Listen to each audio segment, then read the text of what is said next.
Morning, Thursday afternoon. What's with the happenings? How y'all feeling? How y'all feeling? We're gonna come to you live just a second. Bring it to you live. Hope everybody doing good. Hoping to you real good. Gotta get everything on just a second.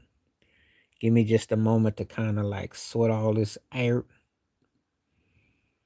Turn it on. Okay, we got this thing back. We gotta get up out of here for a moment. We're gonna come right back. Get this thing on real quick. Hope everybody doing good, doing good, doing good, doing good.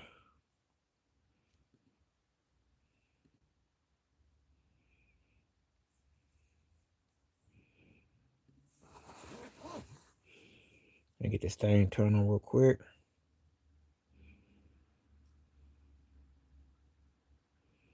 Turn this on real quick. Go and get into it real quick.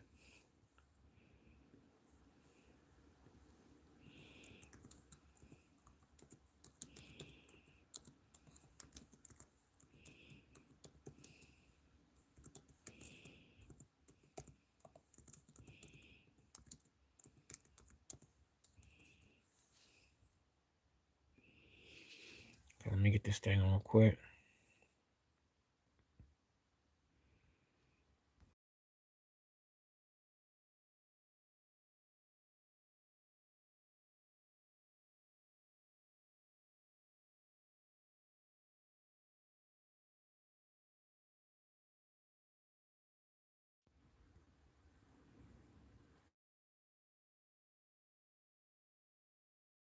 Hey, I had to do some shuffling and get some stuff straight. I am back live now.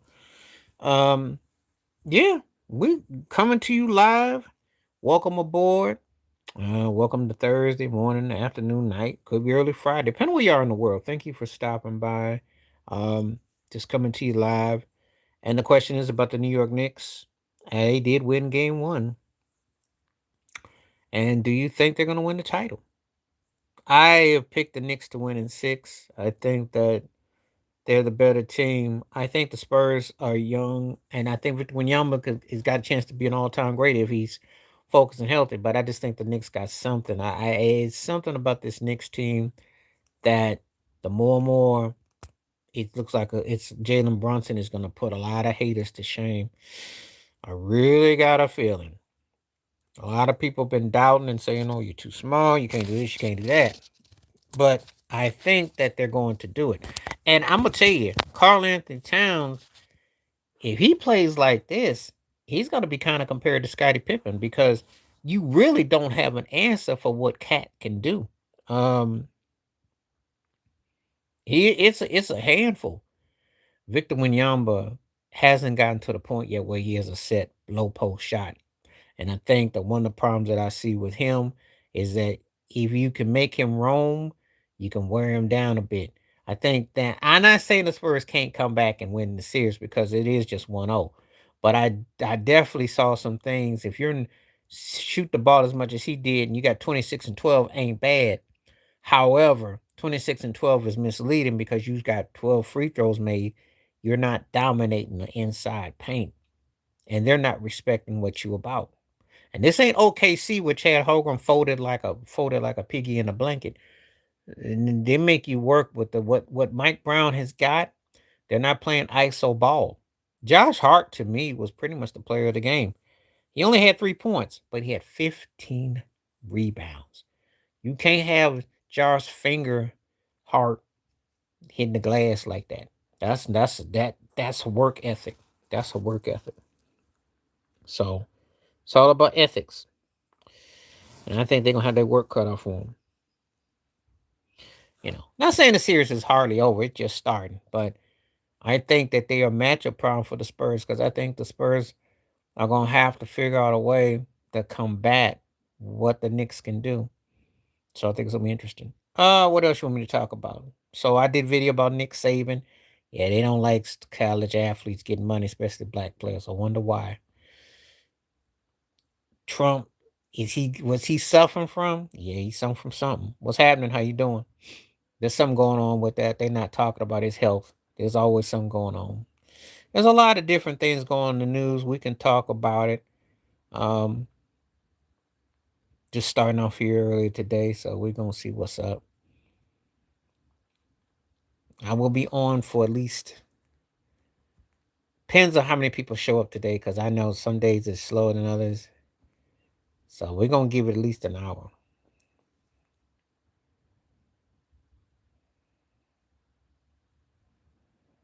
Yeah.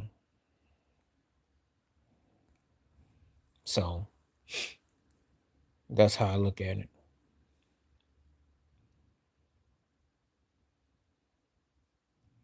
That's how I look at it. We're gonna see what goes on. Thank you, everybody out there. Hope everybody's doing good. We're in the start of June, so I hope everybody's having a good start to. Some people on some vacation pre-starting. Some people gotta wait. Um, hope everybody's doing good.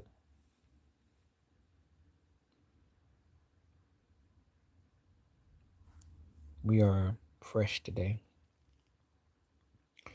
so we're gonna wait and see what goes on. And all the ones that are kind of lurking, feel free to come on in. Don't be afraid now. Don't be shy. Lurkers are wanted too. What's happening? How you doing? Oh, I've been had the cap. If you're watching my old videos, it's always been there. I just decided to put the cap on today. Yankees are, still early, but yeah, I think I think the Knicks should win this finals. Yeah, how you doing today? Thank you for coming through.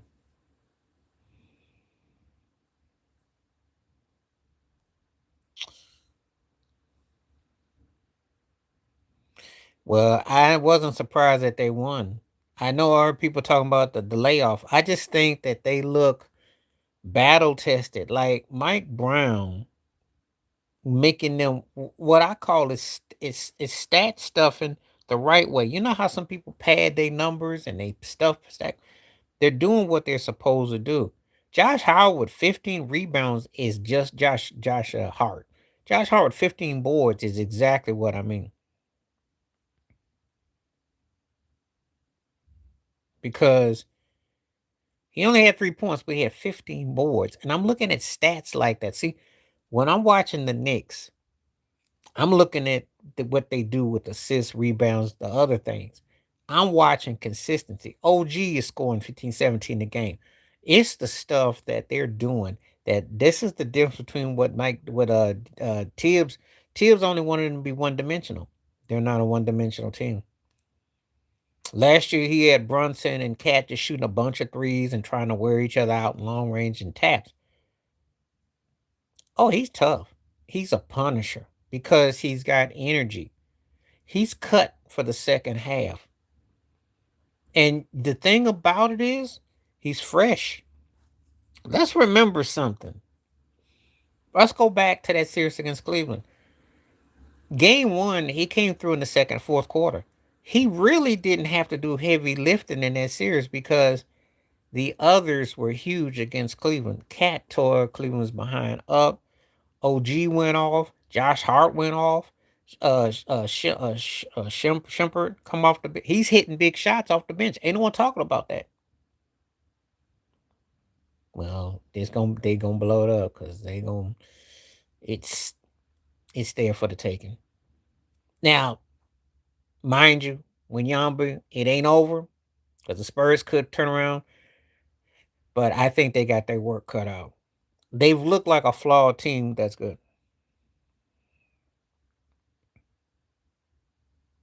Oh, Cat's a bad dude because he's looking like Magic Johnson out there because he's giving you all around play. He's filling up a stat sheet. That's what I'm saying. He's getting rebounds, assists, a little bit on defense. And the thing is that he's allowed to freelance. He's actually doing what Yamba does, free safety as a big. That's why that's a problem for the Spurs. That's why this is a problem series. Because Cat is actually doing what he's not as talented as Wimba, Winyamba, but he's enough of a headache that he makes you have to go inside. Then he can drive on your behind. Then he can pass on your behind. He will stop at the top of the key. That don't make no difference. They couldn't put him away though. And San Antonio is known for giving up leads. And they are known to get walked down. And they got walked down. And when they went ice cold and couldn't score, then what happens? And I still say, De'Aaron Fox, come on now. They're gonna have to get the guard spot. The bench. I said they were a flawed team. Now, it's nice they got to the finals this year. I expect when they get the next 4 or 5 year run, there's things that won't be accepted that will be accepted now. Because when I say won't be accepted, I mean when Yamba's trying to make his historical presence felt. Uh he looked like an all-star. That's that right there. That's on some that's on some that's the kind of stuff that get you back in triple doubles. They can't beat them if he plays like that. The Knicks got enough versatility to be a problem for the Spurs. And let me keep it 100. If Wanyamba don't go off, they don't have a chance in this series.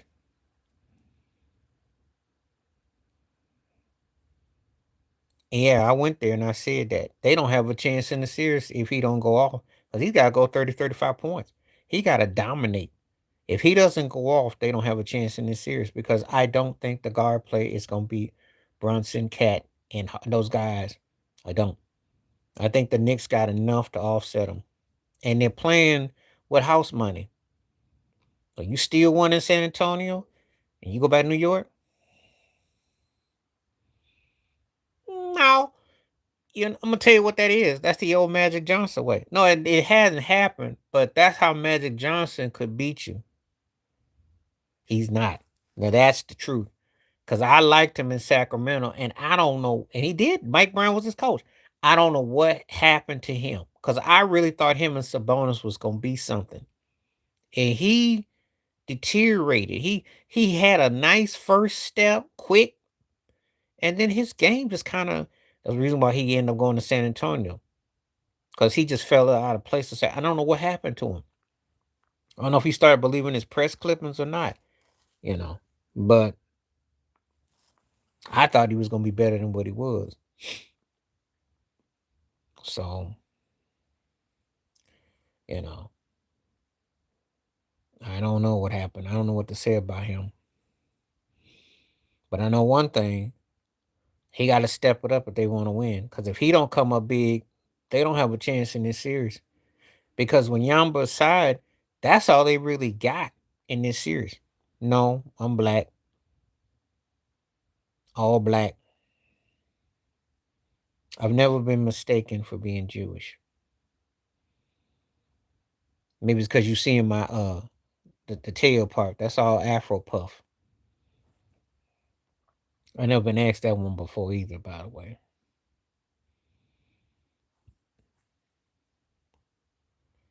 You never know what people are gonna ask on the question.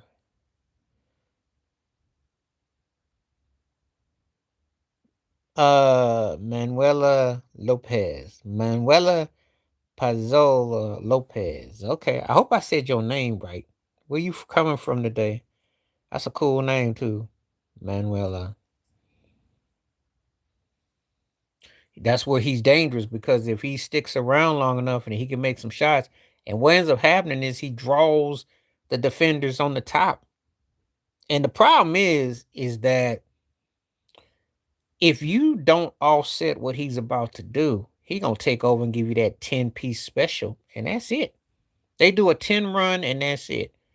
But I think if you're San Antonio, you have to have Wemby go off. Wemby has to be pushing up a 30 and 20 almost. He has to manhandle them.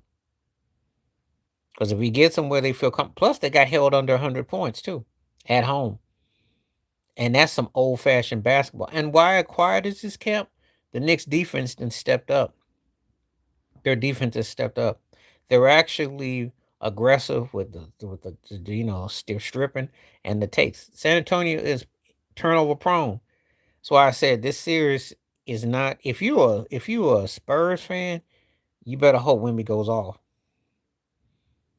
I think that's why the Knicks ain't worried. That's why I think they're not worried. I ain't gonna say all that now. See, that's a disrespect to Walt Clyde Frazier and Willis Reed. I won't say that, but I'll say this: if he do, he's top three. He'll be top three. I'll give him that. He wins another one, then yes, I'd say that. But he has to win two before I'd say that. He wins one, he's in the top three for life, barring somebody else come along. Well, because right now he's behind. I'd still with Bernard King or you, but he's top five now. If he wins, he's top three. Because Walt Clyde Frazier came up huge. Willis Reed came up huge. Oh, I put him over Ewing if he wins. In the past, we could say that. In the past, I don't have that same mentality no more because these teams are too. The league is watered down. But the difference in this series is actually the Spurs got more defensive physicality than the Knicks do, but the Knicks are more feisty. There's the difference.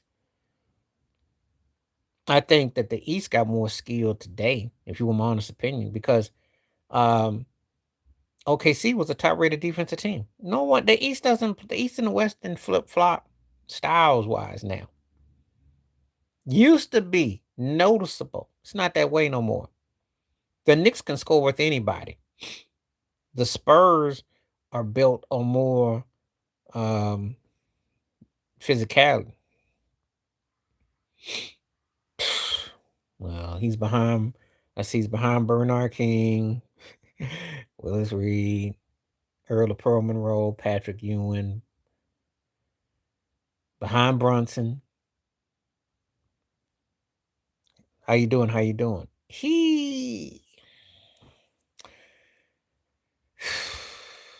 I guess in the lower top 10. And I hate to even give him that because deep down, if Michael Ray Richardson don't Michael Ray Richardson stay consistent, he would never. And I got John Starks, but I did Melo on the Knicks. If I'm honest, Melo is one of those guys that because he scored he's a poor man's Durant in that regard. He had they had each other's career in the opposite. Melo should have those rings, and Durant should have been where Melo is, going to everywhere and stocking it up. What's happening? What's happening? How you living? How you living? Thank you for coming through. What's happening? That's how I look at Melo. I almost feel bad for him because Kevin Durant is him. They in reverse. Spreewell in Houston moved me a lot.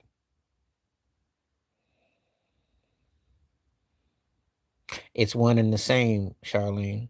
Because how do you get class? You get it from people's misfortunes.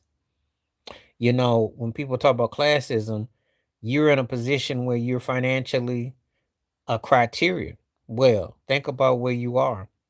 And they are tied together. You don't get to the class without the racism being in place because people put you in you're in a demographic. And it is. People use that. That's sophisticated articulation to say where you are. Spree in Houston, I'd have over Carmelo, what they did in New York.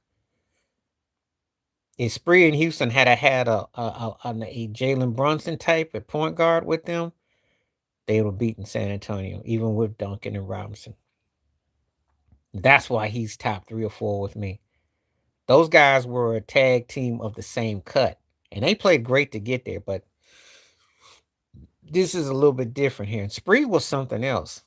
Allen Houston was like a broke Junior Whopper version of Scottie Pippen. One of the best sidekicks you'd want. He just was not meant to be that dude, but good for complimentary. They just didn't have a leader, and it wasn't Ewing because Ewing was too old. They didn't have the right person on the perimeter. I think that's what hurt them. Yeah, classism is it's used a lot. People manipulate it a lot, even amongst the young.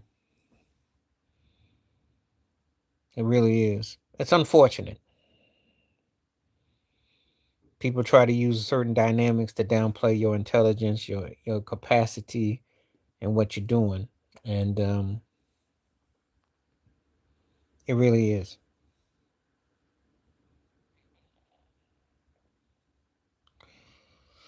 It comes down to who can impose their will. It's a no-brainer. That's why I don't think the series is that memorable, that close. If the Knicks are able to fill out stat sheets, they spank San Antonio.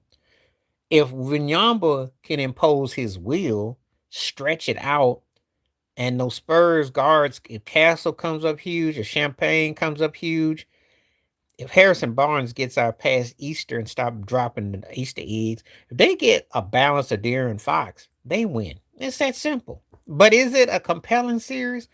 Only because of what you think of Jalen Brunson and what you think of Winyamba. But it's not a compelling series as far as the actual teams, no. Well, yeah, because if you throwing up like that, and Harrison Barnes too throwing up an Easter egg, they cannot afford to be blasé against this team because the Knicks will turn you over. You're not going up against OKC that's got two big men that are afraid of the dinosaur in the middle.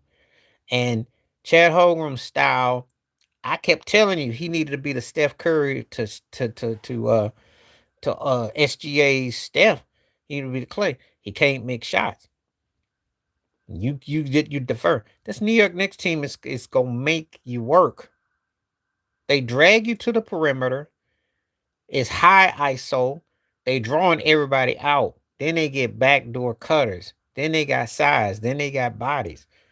This is gonna be a tough series for the Spurs because this team has 4 or 5 guys that can go. This ain't an SGA thing where everything falls and sags or McLean falls and sags.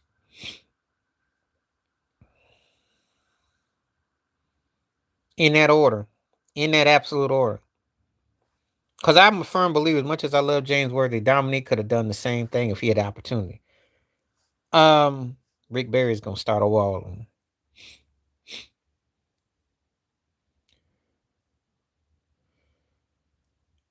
It is institutionalized, systematic with high techery, with high tech, with social media. It's actually worse. Same obstacles in the sense that but you see, you can't really point a finger because they've used others. But see, the one mistake they'll do is if they really push immigration and they start using these other compartments to take this and that away, they actually will open up those wounds that they've been able to manipulate. The worst mistake they can do is try to take other minorities away because then it becomes black and white, which it's always been, and then they can't hide. You should. Why not? And if I'm them, if I want to put out 3 Michael Jackson movies where he's performing for like 80-90% of the time, fine. If you're breaking a movie that's gonna break $1 billion, sure, why not? Sure. Because you really can't tell his life story in 4 or 5 hours. You really can't. Then you cover the Jackson 5 to his Jackson 0, then you go his solo career, then you go his off the stage. You got a story that's about a 10-hour movie. Sure, why not?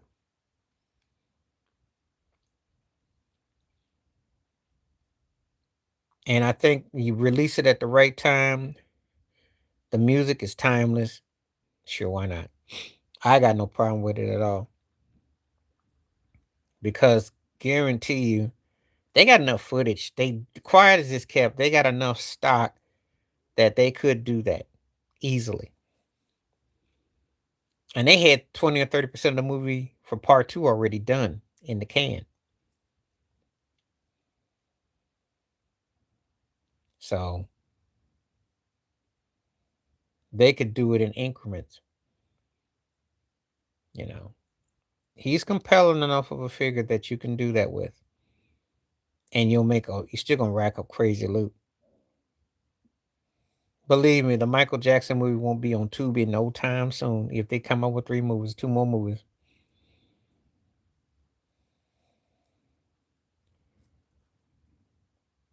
And I expect them to, I expect it.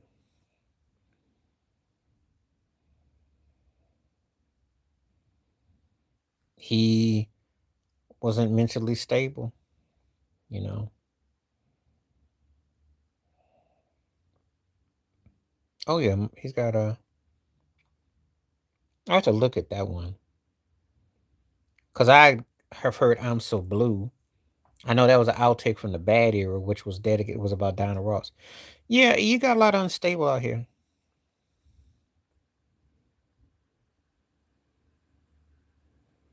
I think people have been like this. Well, it's nothing new. They've been going on for quite a while. Subways, it's real. We talk about him because we're fans of him. We respect his talent, and we got love for him. And it ain't hard when you grew up on somebody that felt like a family member, but you actually saw the greatness of what they were about. And he's a compelling figure, and he's still.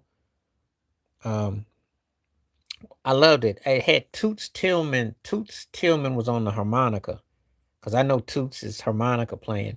Um, yeah, it was a sad song because I knew it was about Donna Ross when she married, Evan Ross's dad.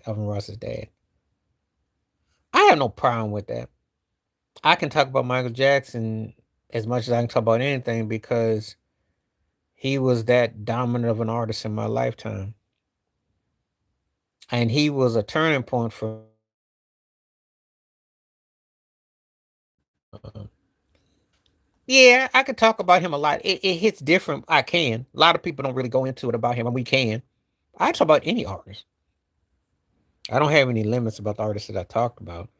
Um, we don't talk about Stevie Wonder enough for my liking. I can talk about a lot of artists. It's just that we talk about the randomly the more popular. I can talk about Whitney.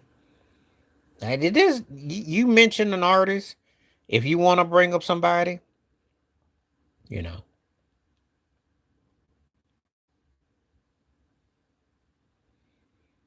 I mean, I'm more of a Michael Jackson fan than Prince, but I respect Prince a great deal. Prince was one of the greatest. I mean, I think the only problem I ever had with Prince fans is that they always, the hardcore ones, they always like about how many instruments he played and all this and all that. And he was great. But, I think there's certain things that just move you. But I got respect for him. A live performance was tough. Let me see. Did you? Yeah, I did. I did. And I laughed at that turkey. It's out right now. I did. He's not close. I'm sure he did. He liked a lot of women in the industry. My Maya was one of them. Me Maya just came out as an independent artist. She still looks good too. He had a thing for her.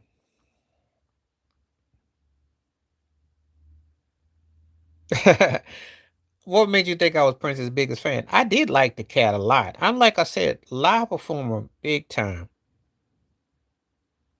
He liked quite a few. No, Prince is one of those guys. And Michael was one of those guys, and Steve Wonder. There's certain artists, what I call standards. Luther Vandross said, you mentioned certain artists, they had standards about them. Prince live, not so much the studio. After '88, I stopped messing with him, but I listened to the stuff, but I liked him live better. And LeBron ain't no people's champ. Yeah, it's more of a throwback to the old school. She looked great. She was talking. And she had association with both Michael and Prince.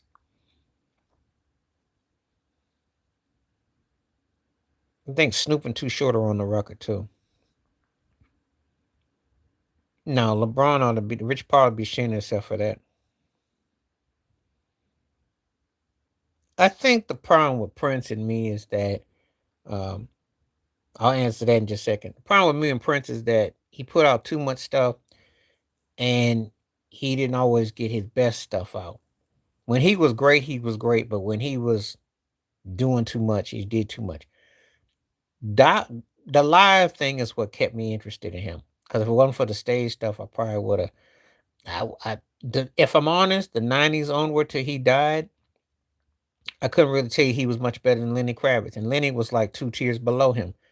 But I thought he put out too much mediocre stuff. But when he was great, he was great. As far as a coach, Alderman got to two finals. Don Nelson had all this, and he didn't get to the finals. So Rick Alderman, even though I think Don Nelson will get more love, but Alderman got to the finals twice, and a Sacramento team that got robbed. I mean, he showed that he could coach up at a high level. That's yeah. Nelson didn't get to no finals. Portland, do you not remember? Lost to Detroit and lost to Chicago. That's what I take in consideration when I look at how far you get. Don Nelson had probably more talent. Yeah, we just talking about basketball. Yeah, look it up. And Sacramento, you can say they get the game 7 and against the Lakers. He had coached great. Oh, Rick James. I did like Kelly's Eyes, but blew my mind.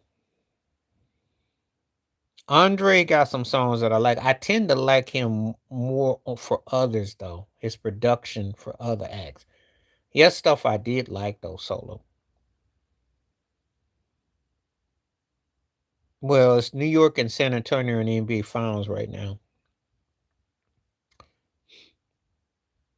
I said you could say that.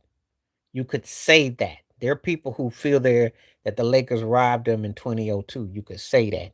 Because some people felt that the free throw disparaging in game 6 in LA, some people felt that way. Some people thought that they got robbed.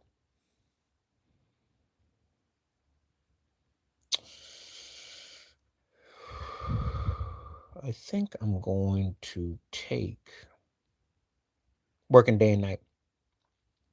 But I do like the baseline and Busta Loose though. Rick was bad back then though. It's close. That's close. That's when you put me on the spot. And Rick James doesn't get talked about near enough either. He doesn't get talked about. I'm a huge Rick James fan, born in Buffalo. Except I will tell you that he was bad. His prime and peak was 78 to about 83. It do go hard. It's that baseline. Because he took that quota from Peter Tosh. That's what I forgot who said who, because I know his bass player, Oscar Alston. Oscar Alston. He's on Facebook and on Instagram. Oscar Alston, part of Stone City Band. He will talk. Very spiritual brother. You can look him up. He actually did all the bass lines for Rick. They worked together. They collaborated. But because Working Day Night's got that little Latin percussive groove, which to me, I give it the edge.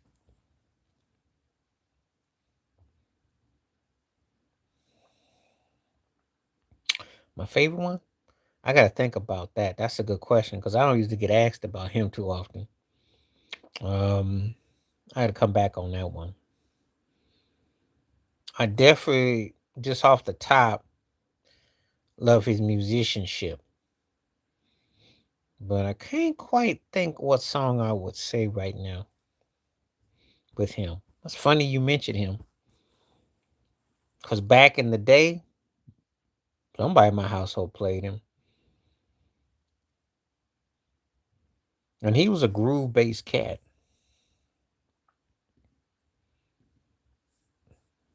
Interesting. Yeah, I want to say Alderman did do a good job.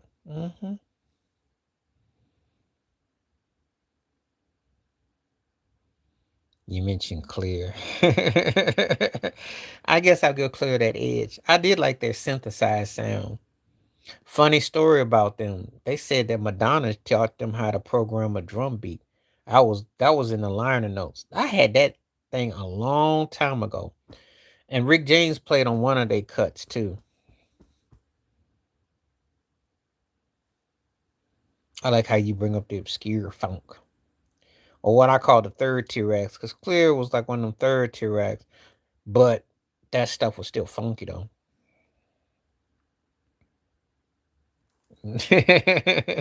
Dude, I listen to so many different artists.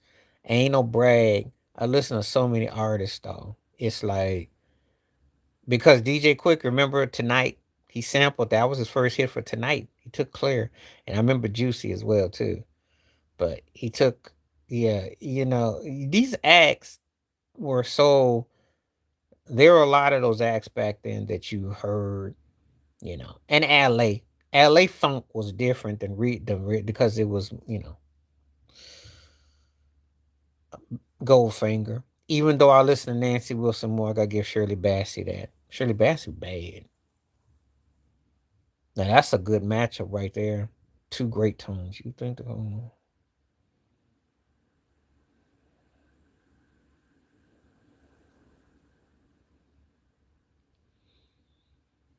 Well, it really took more from Ronnie Hudson, but it was the electro funk that they got. It's a hybrid. It's like between Ronnie Hudson. Yep. I know one thing. These acts don't have access to sampling without the record companies telling them what to sample. Because I didn't heard stories about what they were allowed to sample, and they had to meet clearance with certain artists to get sampled.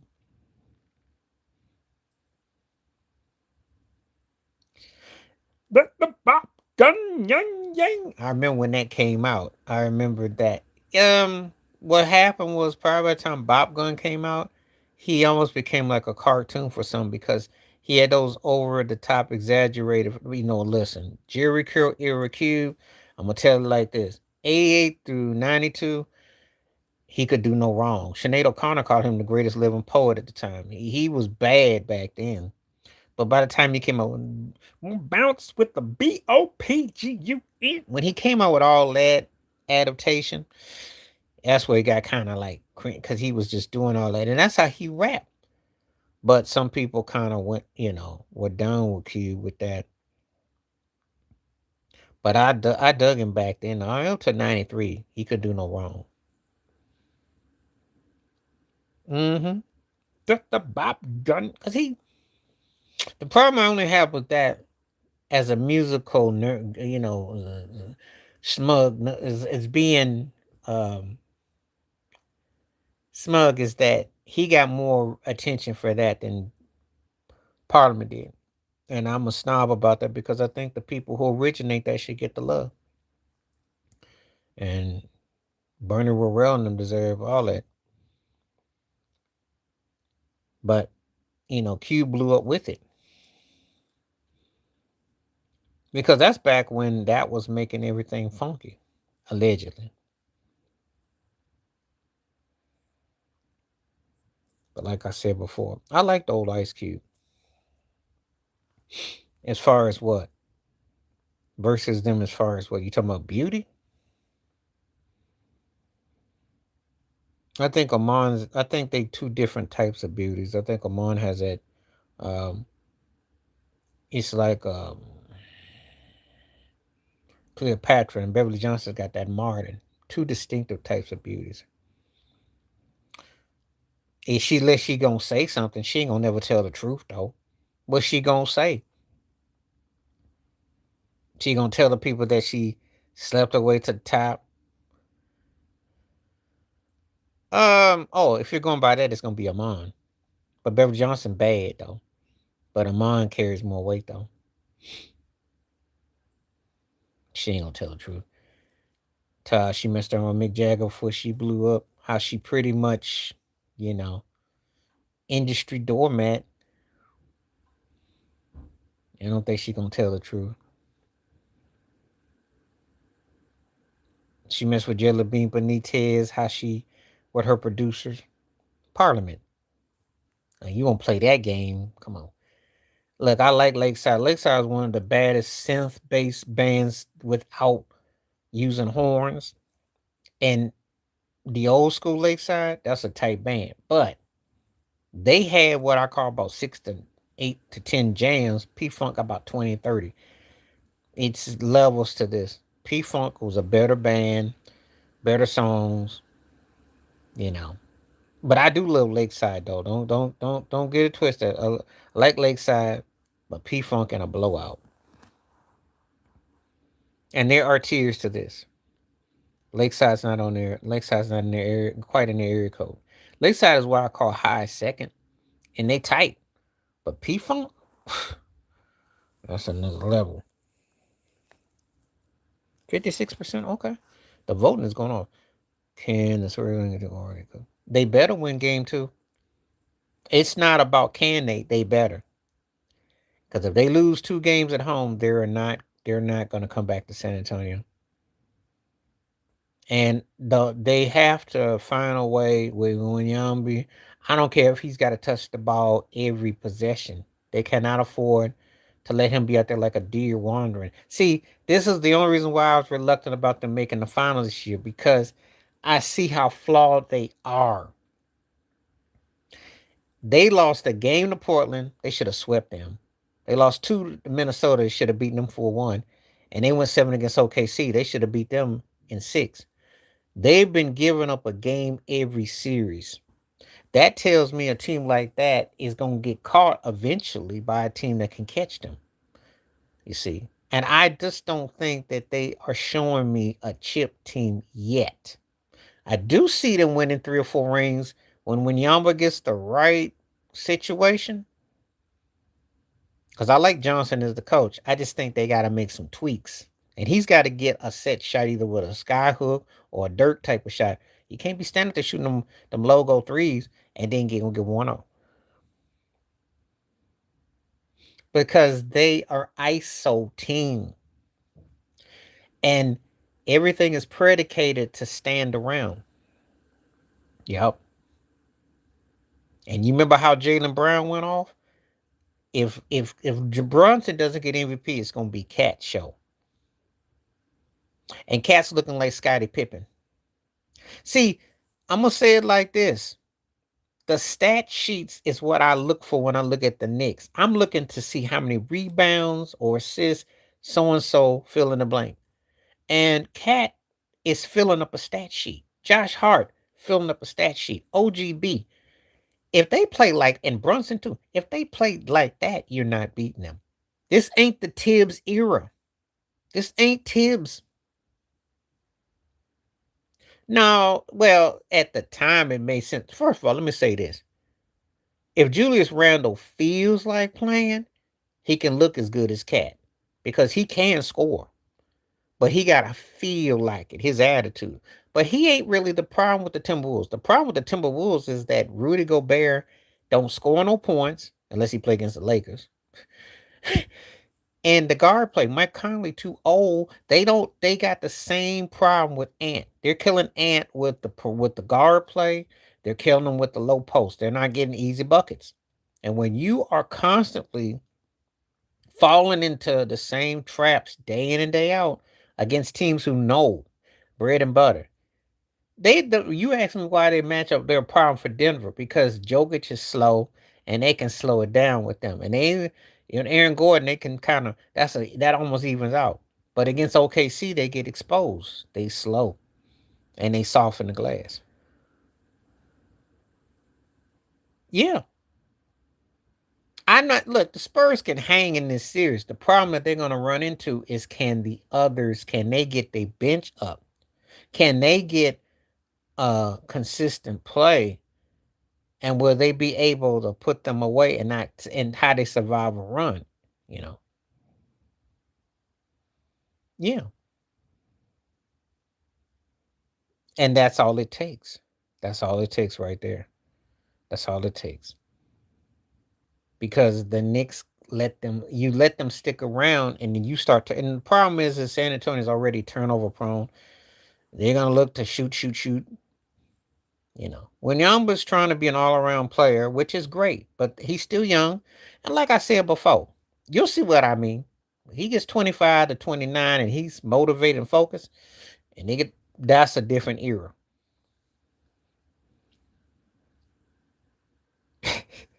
That's what they do. That's the only reason why I said they're a flawed team. And that's the only reason why I was like, if y'all beat OKC, y'all do realize that y'all gotta be held to y'all as good as you are. And I think you've overachieved. But because Chad Hogan was scared and petrified, and they couldn't make no stops, You're going against the Knicks team, they will turn you over, they will slow you down, and they know how to fill up a stat sheet. And it's a different ball game when you gotta go against a team that can come at you and it can hit you in different ways. And if you're San Antonio, you don't really. Yeah, Brunson shot the ball 30 times. That was horrific. But we're in an era where that's acceptable. But guess what? You got to worry about Cat. Cat's the one that you got no answer for. When you got Josh Hart getting 15 boards, you're going to lose. If OGB scores 15, 17 points, you're going to lose. If Shemper comes off the bench and he's making threes, you're going to lose. If Robinson gives you anything, you're going to lose. They got enough. What this is not the, and remember, they were close the last couple years without playing team ball. Now, where are they like now?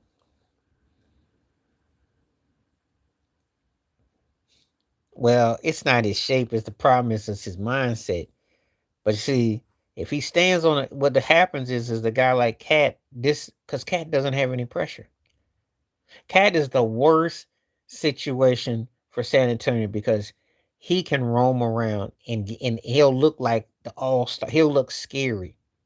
He's 3-1. When a guy can free safety and can roam around, that's the worst because he's out. He's positionless. He can beat you inside out. They're gonna have Cat looking like a cross between Rasheed Wallace and Scottie Pippen. You got no answer for that.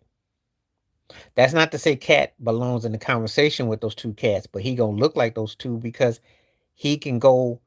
He too big for smalls and he too quick for long. And he got handles a little bit, and he can throw that thing. He can get that assist. If he is getting you with all that, and you got to worry about Brunson and they spotting up shooting, it's gonna be tough for the Spurs.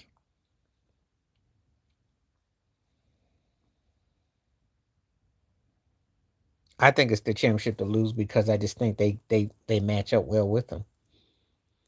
And I'm not really sold on the Spurs this year. I mean, I'm glad that they got to the finals. I think it's a heck of an accomplishment. But I didn't look at them as a champ. I still don't. Yeah, they could fool around and win it. I still think that their best will be you when you catch you'll see what I mean.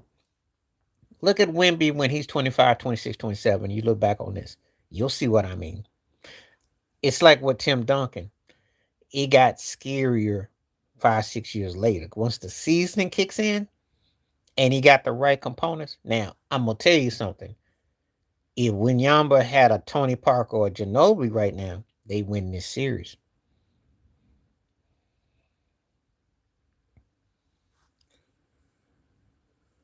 Well, he gonna get traded anyway. I got a feeling Ant's gonna probably try to get to Lakers or somewhere big. Keep your eye on that because I wouldn't overdo it, but I think built up in the chest, he's got to figure out a low post game, get a sky hook. You know, you need to mix up. If you're shooting the ball 20 times, you need to have at least 7 or 8 where you're doing common low post. Because now that they just got you shooting threes and playing out, and if you're going to do that, get your Dirk Nowitzki on, you know.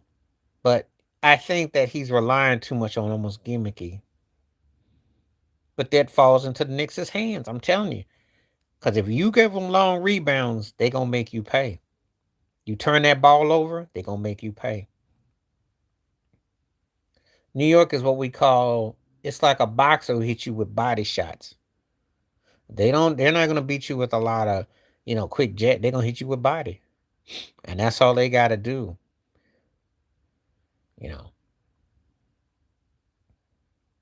Because his stat line of 26 and 12 looks good, but it wasn't good because he shot the ball 20 plus times. I got asked that question, and I think, believe it or not, more than likely, yes, only because of this reason. I don't think too many people, unless you're a Knicks fan, think they're better than Boston. And I say this because they don't give you the kind of. It's not the kind of team you can see a dynasty coming out of. You can't see them winning 3 and 4 rings. But if they win this year, they got a chance to win another one. If they and I but I think because the James Dolan thing, the reluctance, but I think they win one this year, they got a chance to win another one. I do. Because of Brunson. Okay, go ahead.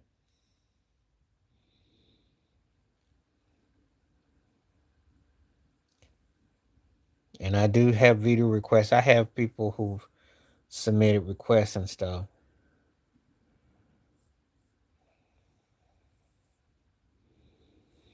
If they don't win this year, it's probably their best chance to win. If I'm honest, if you're a Knicks fan, because I don't know how many more chances with the way that they play, and people will look to try to break that situation up, you know, because they are the right balance of talent for what they got. I'm not gonna sit here and tell you that this is the best team in the NBA. The Knicks team is not what I consider, but they got the right balance to win now. They do.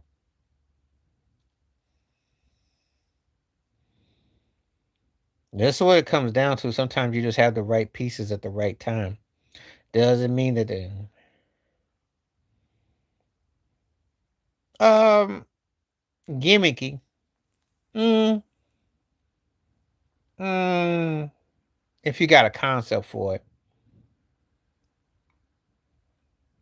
but I don't think it would have. I don't think it would because I think it would almost been kind of silly. I like the spoken female parts of the song, but I don't think that I think it was enough as well. Oh, I love the synthesizer. I love the way the groove kicks in. I love that chorus at the end. 'Cause it's something about you, baby. I love that part. That last stanza, I love that. I love the way that riff, that groove kicked in. But I don't know if Madonna could have done anything with it though. I don't know. Can't really say. It would have been more about name. And the thing is that when she sings it with him, how she's gonna sing it. I never cared for the song she did with Prince, the love song. So you know, and that was more in her range singing with him, and I thought that was just kind of mid. So, but I liked In the Closet. I thought it was a tight cut. I like the classical intro and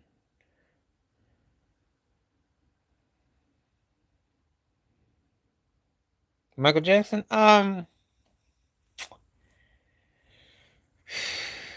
Probably back in the day would have loved to have seen something with him and Earth, Wind& Fire. I would have caught something with that. Mm, obviously Whitney, the right song with him and Whitney. Mm,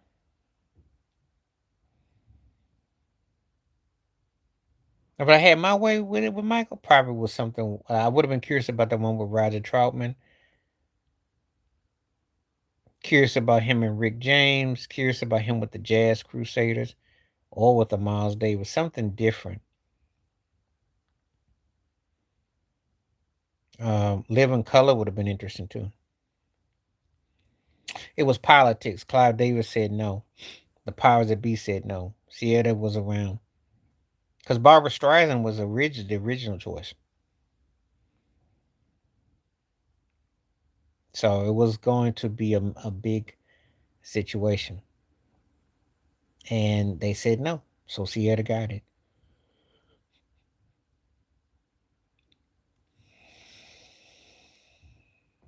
And Sierra had a track record with "Don't Look Any Further" with Dennis Edwards. So you know,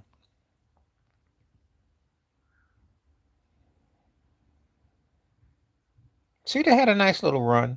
Hmm.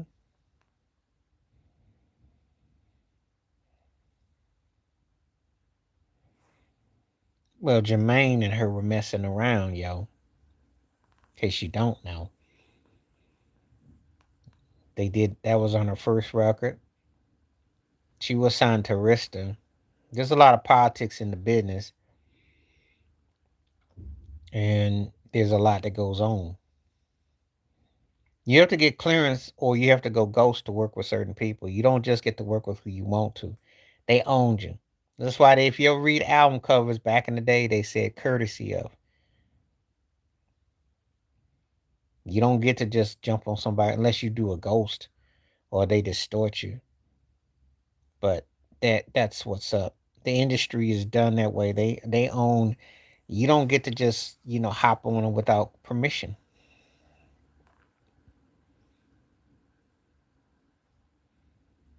And they weren't allowing it. Clyde wasn't allowing it because that's when she was just coming out with her second record. Freddie. I did like Two Ships, but I like Tasty Love better. Freddie had a good, if it wasn't for Luther, Freddie would have been like that cat. I think right now is underrated because I love that. I think it's a slept on cut because pretty much most people first album that's all they want from him and Secret Garden. But I thought right now was a nice cut. You're feeling kind of right now, zide. But Feenan's gonna win. It was more catchier. But I listen to right now as much as I listen to it. But I think Jodeci would get the dub because Feenan was a catchy song. But I did like right now though. You'd almost have to be in my mental landscape to understand that because I never say anything about Al B. Sure and that sort of thing, but I did like that song. I remember when it came out in '93 because he had that black noise, white noise with David Bowie on that third record, and he had a nice duet with Donald Ross on his second album, and he did a house misunderstanding was a house cut on his second record.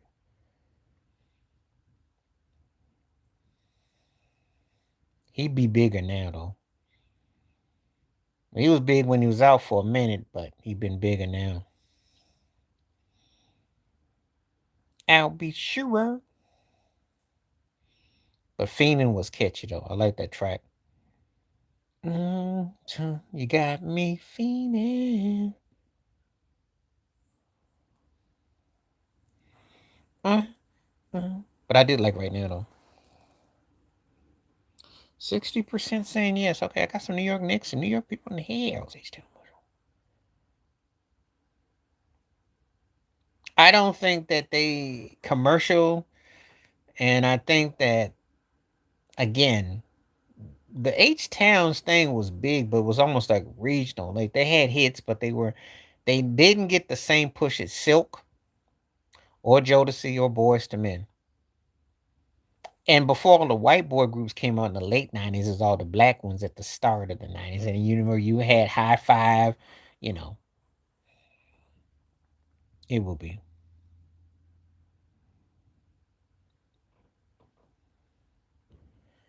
Basically, what happened was the Spurs had the lead, but they didn't really have momentum.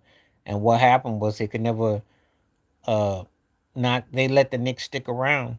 And basically the Knicks got momentum with Cat, with Brunson, with Josh Hart. They just outworked them. That's how I would describe it. They outworked them. They hustled to win, and they walked them down.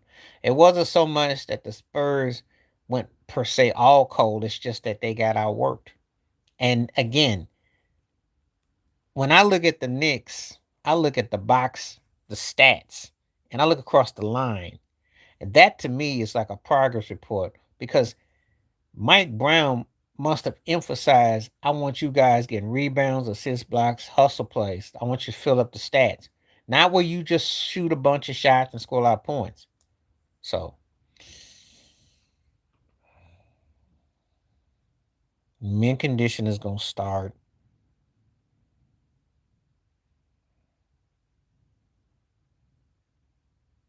I gotta go in that order, and I hate to say that because I'm not the biggest Drew Hill fan. Cisco was a bit, but because Cisco was a lead singer and they had hits, and that's the only thing. Because Silk pretty much faded after that first record. That was their high. Second record was decent, but it was, and the lead singer is a very talented cat. He plays a bunch of instruments, but they, too much Keith Sweatism there. They didn't really distinctive. Drew Hill had a better hit record, track record than Mint, but I like Mint better. Stokely, I like better. So, and I hate comparing a band to groups because Silk, was more but I got to give it to, I like Mint better. But anyway, yeah, they outworked them. They outworked them, and the Spurs' problem is this: they're gonna have to rebounds, assists. They got to play team committee. They got OKC because everything was wrapped around a couple of guys. He did. He got hurt, but he came back in the second half. He came back right before halftime. He came back. He got hit in the knee, but that's not why it was. The Knicks just outworked them. They got at him.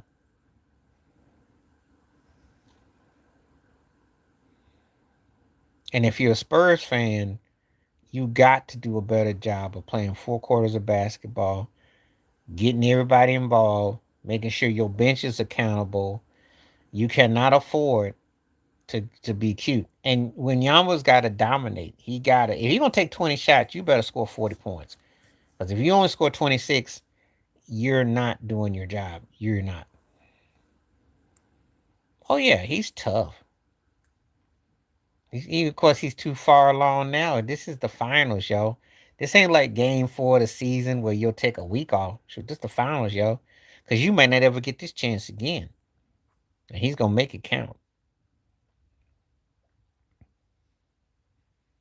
They know they can win.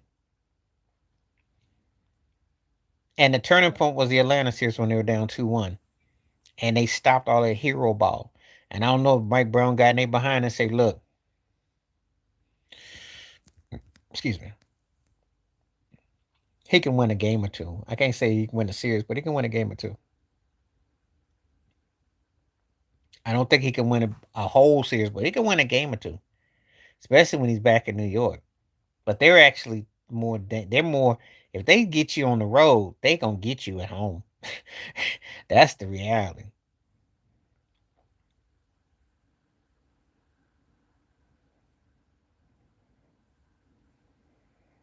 Pretty much. And get you, and better go call Kareem up and say, hey, can I borrow your right hand and get a hook? If he gets in the box, does hook shots, draws double teams, can pass it out, makes those guys high volume scoring, flirts with the triple double, get his Jokic on. Get your Jokic on, you can win this series. Because that's what it'll take to beat the Knicks. Get your Jokic on. Get the Dirk high kick, get in the box, drop off some dimes, draw the teams to you, get the one-on-ones, and Darren Fox got to knock his shots down. They have to knock those shots down, and they have to be consistent. Harper is balling, but they got to play team ball as well. They sit around looking at a shrine. That's where that's why I said they a flawed team now. I know I have some Spur fans say, oh, you just be hating on them. No. I think Wimby's got a chance to be something special. I think they got some pieces that they don't have the right for. That's why I keep going back to the Parker Ginobili. You put some pieces with this cat, you'll win about 3 or 4 rings. I ain't lying. He's the only cat that I see right now that I can see 3 or 4 rings with if it's done the right way. SGA, I could probably see another ring, maybe another one. But when I look at Giannis, unless he goes to a situation, he ain't looking another one. Jokic, unless he gets the right situation. But this cat, if it's done the right way, if they don't do Wimby the right way, it's gonna be a woulda, coulda, shoulda. He has to post and do simple things, and they have to keep it simple. But if they don't, that's a long series, and it's not gonna be a good series for them.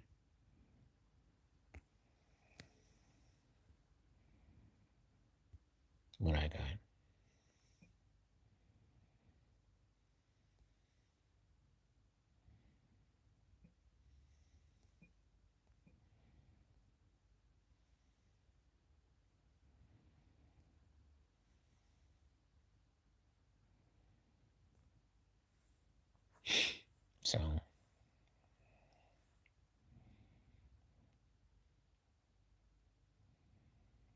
He has to have the assurance of his teammates.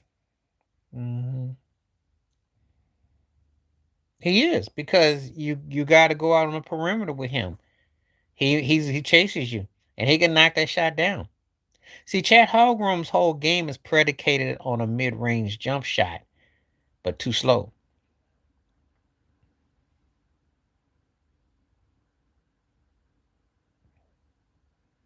I don't miss none of them. I was a diehard chicken fan more than anything, and but I got tofurkey, which I love. So, and I don't miss none of them. Chicken would have probably been tough once upon a time, and then turkey. The other ones I don't wouldn't miss at all. But this not missed. When you move on with your taste and your mindset, it's all mental anyway. You see, that's the key right there. They have built in confidence about their defense. If you've been watching them after they got back from Atlanta and they spanked and smoked them and what they did to Philly, and the reason why they can win this series is because of Joel Embiid. Now, Joel Embiid is actually a more developed version of Wemby as far as the outside shot and all that. And he gives you versatility. He just don't play much. So you got to figure, even though Wemby's size and everything and he's a more of a freak, but you got to figure if you're Mike Brown and you're doing X's and O's, you say, look, we've seen this before. We've seen Wemby and Tyrese Maxey, and we minimize those guys. Now, ask yourself, do the Spurs have anybody in the guard position that's seeing Tyrese Maxey or Donovan Mitchell? And if you tell me no, I'm going to drop the mic. That's why I think the Knicks can win this series. And I don't know if they said that on ESPN, or I don't know if they said that on First Things First or any of those sports shows. But that to me is it in a nutshell right there. Because while Philly and Cleveland aren't on San Antonio's level talent wise overall, they got the component pieces that you use cats like Embiid to Tyrese Maxey to Donovan Mitchell can prepare you.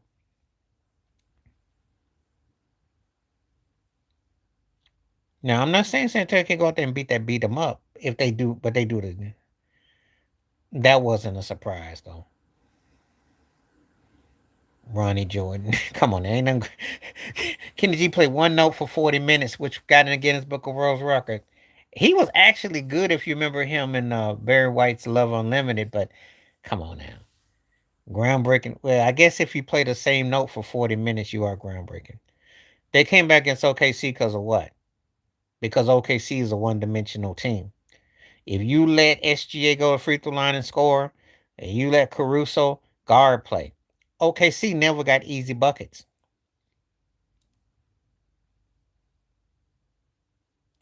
I've heard of Zachary Brown. Heard the name. Don't think I've explored enough. Heard the name though. OKC didn't really. They won game two. Could have won game one. Yeah, I did a video on Peebo. Um, Very good artist. Good artist. Like the soulful version of him more than the Disney side, but I understood because it was amazing when I think about how they allowed him to just kind of go in the different directions. And I say that because, um, how he showcased a lot. Oh, human nature. But Dexter Winslow did produce Love TKO, and I like the groove, but human nature's got those riffs and those chords that are so distinctive. You can do a lot with human nature.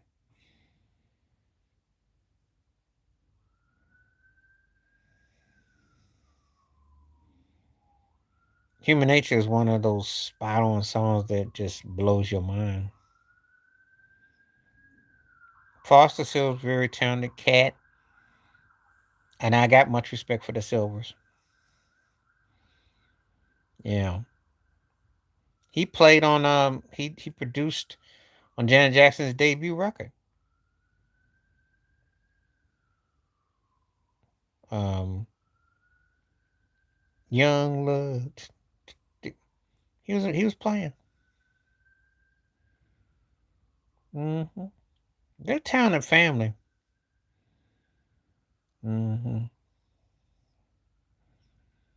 MISTERman alone been sampled galore by Who's Who too. Leon, that's one of the earliest Leon produced tracks. Mhm. I'll look up that Zachary Bro though. But yeah, I never heard anyone to say Kenny G and Groundbreaking in the same sentence. That's funny. If I go by playing one note for a whole hour, yeah. 'Cause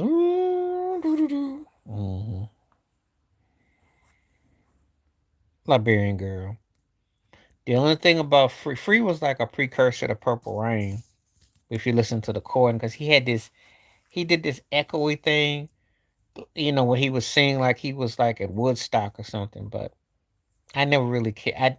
That screeching, you know, it didn't really. It just was like he was just going through this. I don't know. But Liberian Girl, which I do know, I know it was a Victory album outtake, because I think he did that with Randy, because the chord in that song kind of remind me of the Hurt that they did together. So it put me in that frame of mind of that,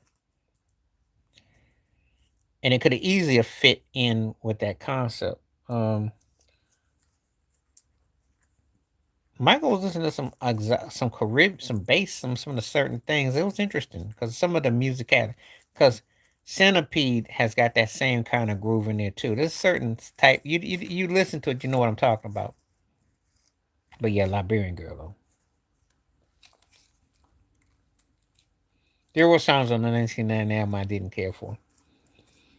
And one of them,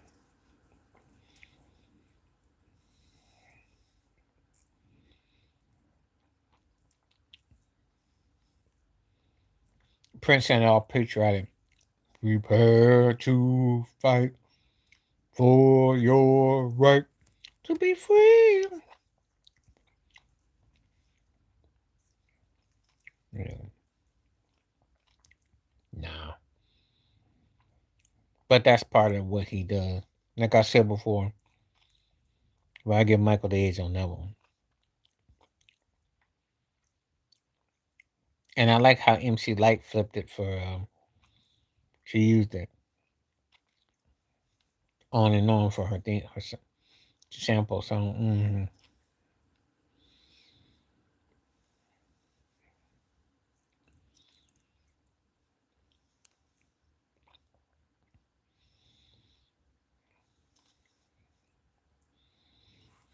Okay.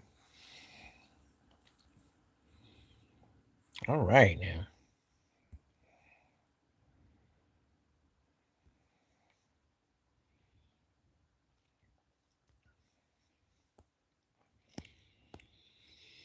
Start it. I'm gonna start Donna Summers. I'm gonna bench Shaka Khan. I'm gonna cut Tina Turner. Donna gonna start because I can get the most out of. She can do both of them too.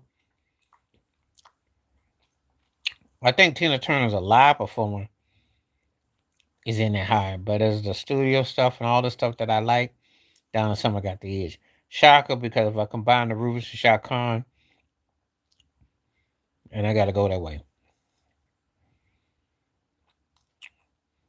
Donna Ross in a blowout because the Supreme stuff towers over Ike and Tina, and then the solo career more versatile. You play that game, it's really not that close. Now Tina's a better singer. I'll give you that.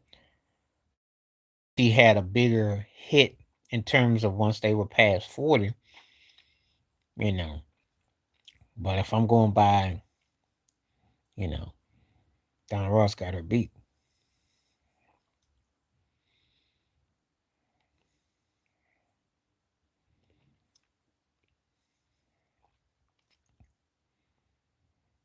Um, if we go by all around, yeah. But if I go by like R&B or funk, no, because James Brown full and full with the funk. He's the most sample artist ever. But if I get past that, Michael got him beat for more versatility.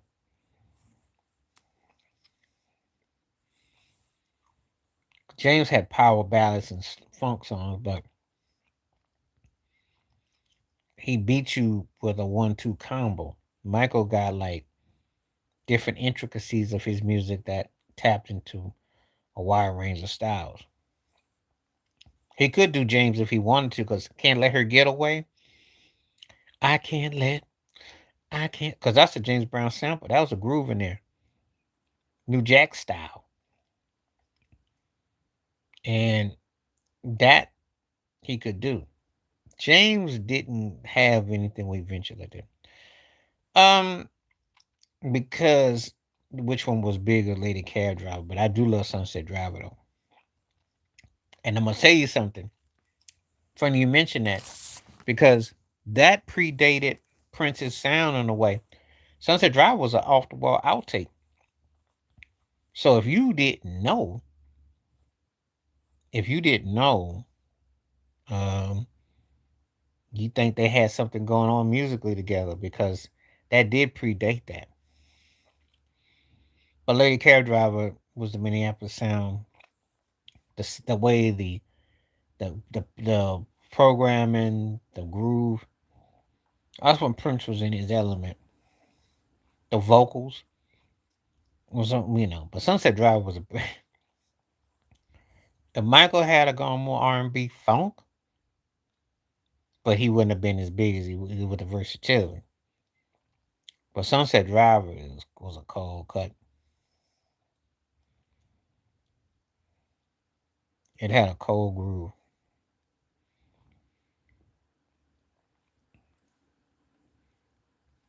and I can't believe Quincy Jones produced that because that sounds too much. That had too much grit for what Quincy was putting out in production.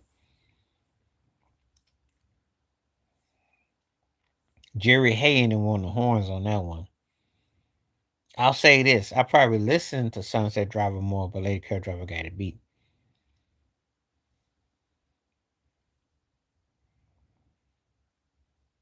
So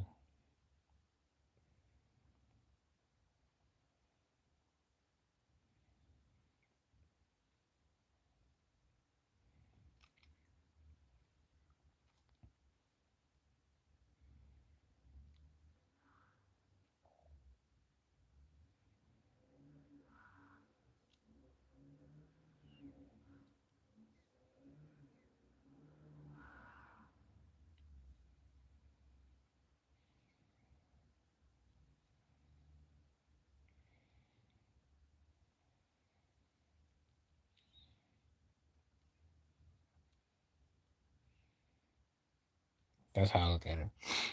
Mm. What's interesting question though.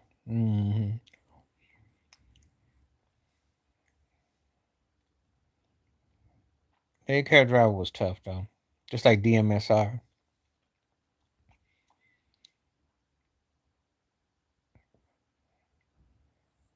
That and AU Automatic, which I liked a lot. Like I said, Prince in 1999 is probably his funkiest record as far as I'm concerned. As close to a funky record that he did all out. Because 82 was the last year as a producer that I dug what he was doing. Like all the way around.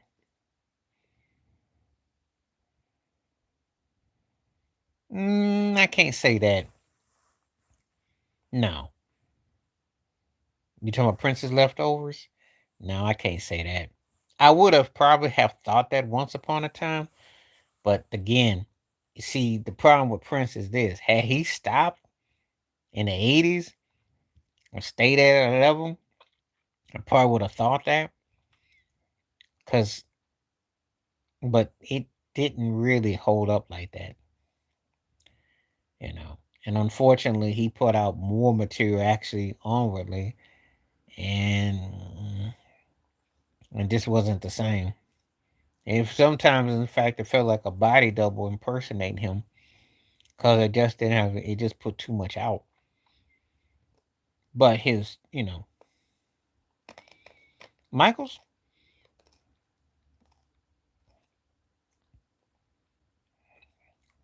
depends on what song we're talking about. One thing I'll say about Michael, I like some of his leftovers, but like most great artists, you already heard the best stuff. I don't think they're gonna unload a vault and it's gonna be like songs that would have rivaled Off the Wall Thriller or Bad or Dangerous. I just don't think so.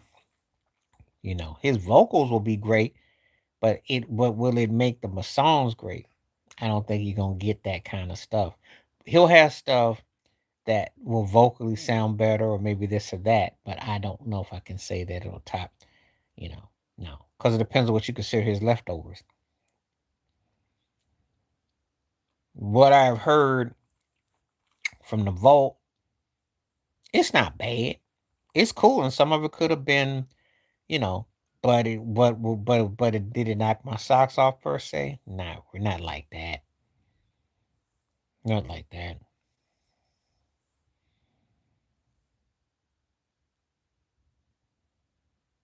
You know,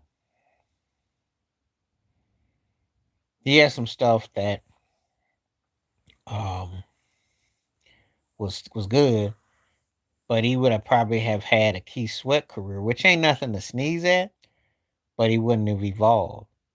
You know,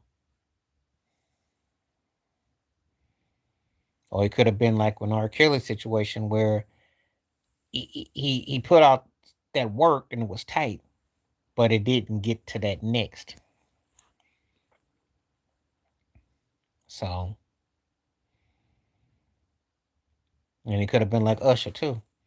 Except he would have had better material because his harmonies, but again,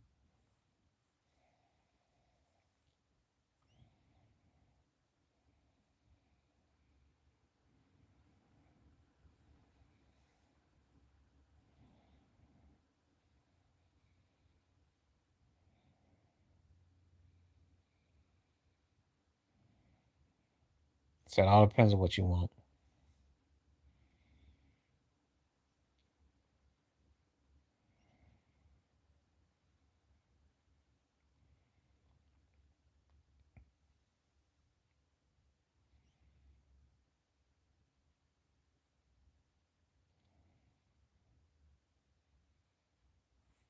They were they were probably right after Teddy Riley. They were the best thing that Teddy Riley didn't do in the sense that they did create R&B, hip hop, pop. They had a wide range, and it worked. It wasn't a gimmick. It actually worked because it was part singing, but they were a male version of precursor TLC. The problem was is that they were black dudes and BBD. Because LSG was just gonna be fundamentally a one trick pony. BBD actually had flavor. The LSG thing was like a poor man's secret garden thing, which I think if R. Kelly had jumped on it, it would have been different. I think they lacked that star power, that dude. I think that's the thing that hurt it.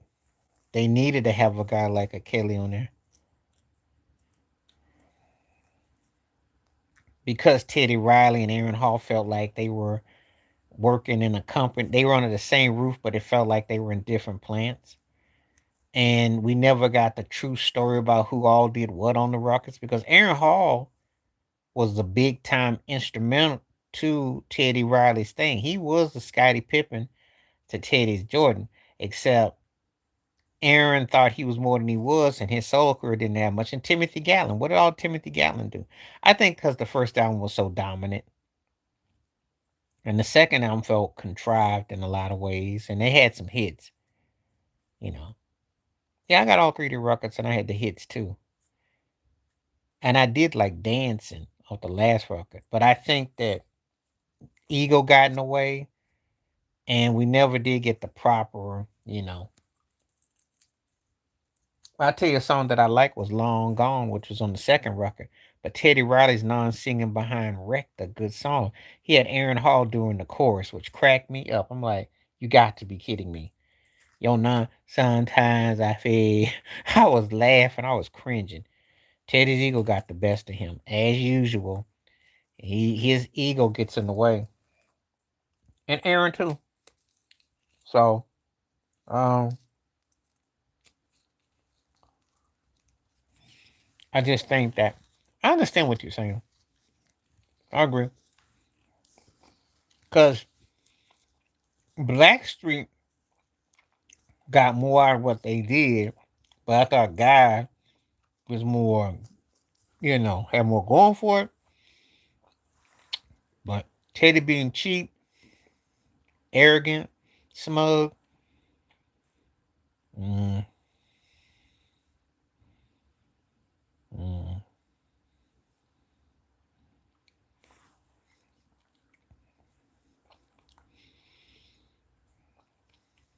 T Sweat. Aaron had a good pen. Aaron had a good voice. He just couldn't be sold as a solo artist. Montel was catchy, accessible, but I never bought his career like that. I always came across kind of gimmicky. This is how we do it though. Is like it's one of the most known tracks though. But and nobody's supposed to be here. He wrote some big songs, but so did Aaron Hall. But Keith gonna get the win though. That was the second album. Yeah. And Teddy was producing for others. And Aaron, I remember Aaron did an interview. And Aaron was talking about he wanted to do a soul record. And talking about all the people he wanted to work with. And that thing was awkward as all get out.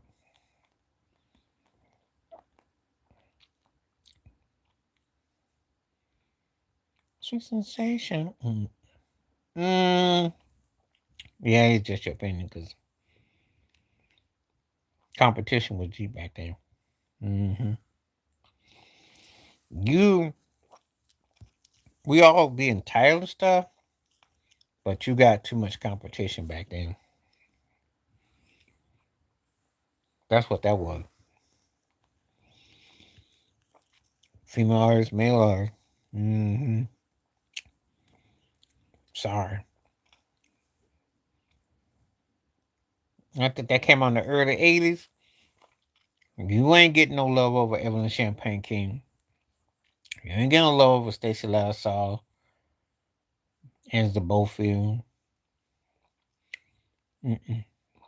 Shaka Khan, Alicia Myers from Denise Williams, Tina Marie. It is. It's got some cringy lyrics in there. Young adolescent. Um, Catchy. I loved it. I like the groove on it. I like BBD. First album was fun.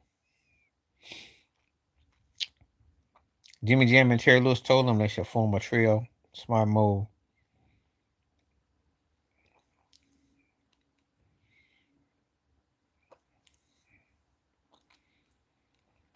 Um, I like Shane better, but so I Will Survive is the bigger song. That's the best way I can describe it. I'll listen to Shane, but I Will Survive is she lived off to make that one song. That's all I was talking about, that one hit. All you need, one hit.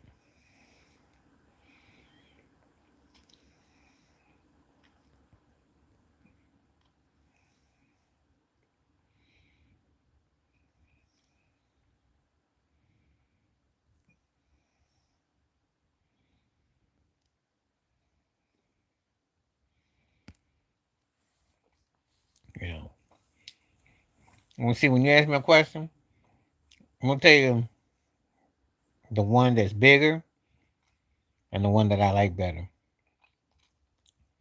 And I'll Survive is bigger. But I like Shane better, but I Survivor is bigger though.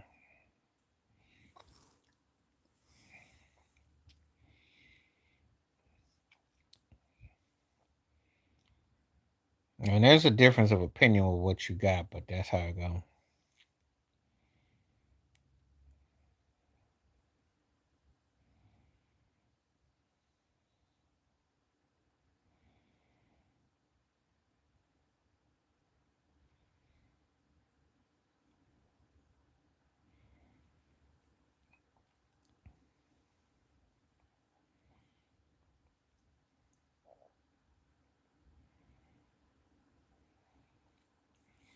I don't either, but if you asking me what was the bigger song, it's that one. That song is huge. It's huge. And it still got legs for, you know, and just keeping it 100.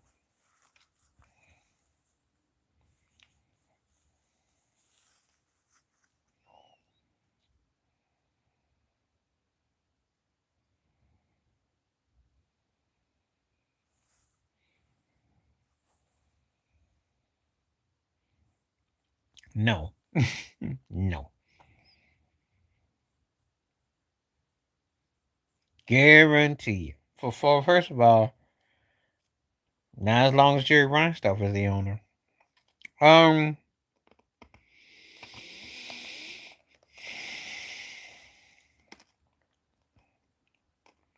I follow her on Facebook and Instagram. She's cool people.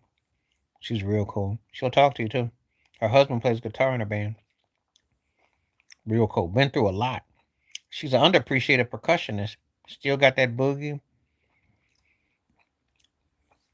Loved her with Cashapp. Hmm. My favorite era for music. Hmm. No, the Bulls, to answer your question, no. Because they got a lot of guys that can play, but they play at playing. They don't play at getting better. They stat patterns. Nope. Mm-mm. Hate to say it, but that Jordan thing and that was a once in a lifetime. That ain't happening. Well, look at what they did to Derrick Rose. Now, first of all, that. Second of all, they don't attract any top tier free agents. Gino, because he was consistent with the dominance longer. She bad, but Gino, it was like his. If they were dudes, he'd be considered um right there with UCLA. What's his butt? Why am I not thinking right now properly? UCLA coach John Wooden. He'd be put right there with him. That kind of dominance. Hmm. Now the Bulls are just a mid team at best. They've had some talented people, but they haven't had that dude since Derrick Rose, and I think they're cursed.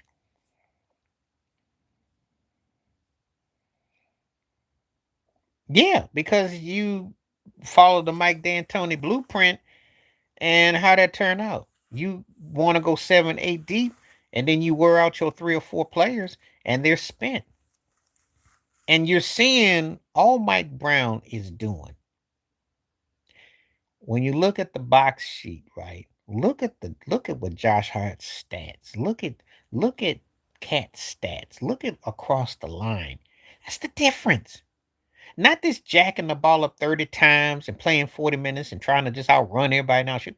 No, everybody's contributing. OGB is contributing. He got that from D'Antoni, and those coaches never win championships. Yeah, they'll get you as an elite player, and you might get league MVP, and you'll definitely be top 4 5, but you'll be spent. You'll be spent because it's half man, half amazing. It's old Vince Carter syndrome. When your butt comes back from the ground, you ain't much there. They can get you to 2 or 3 rounds a year. They're not championship level coaches. There's a difference. Mike Brown, what he did after the Atlanta series is he must have had a meeting with them guards and said, look, y'all need to get that stat sheet stuff. I need everybody to be accountable. That's the difference, right? What you've seen ever since that. Well, he knows what Fox don't want to do. De'Aaron wants to dribble and hit high screen picks and wants to hit the three and fade and drive. But if De'Aaron Fox is going to be assertive, he has to be a 20 and 10 or 20 and 15 a night man. He's not doing his job as a point guard.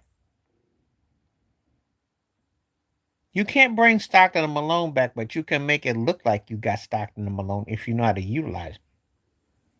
They don't run enough plays where they have drives and layups.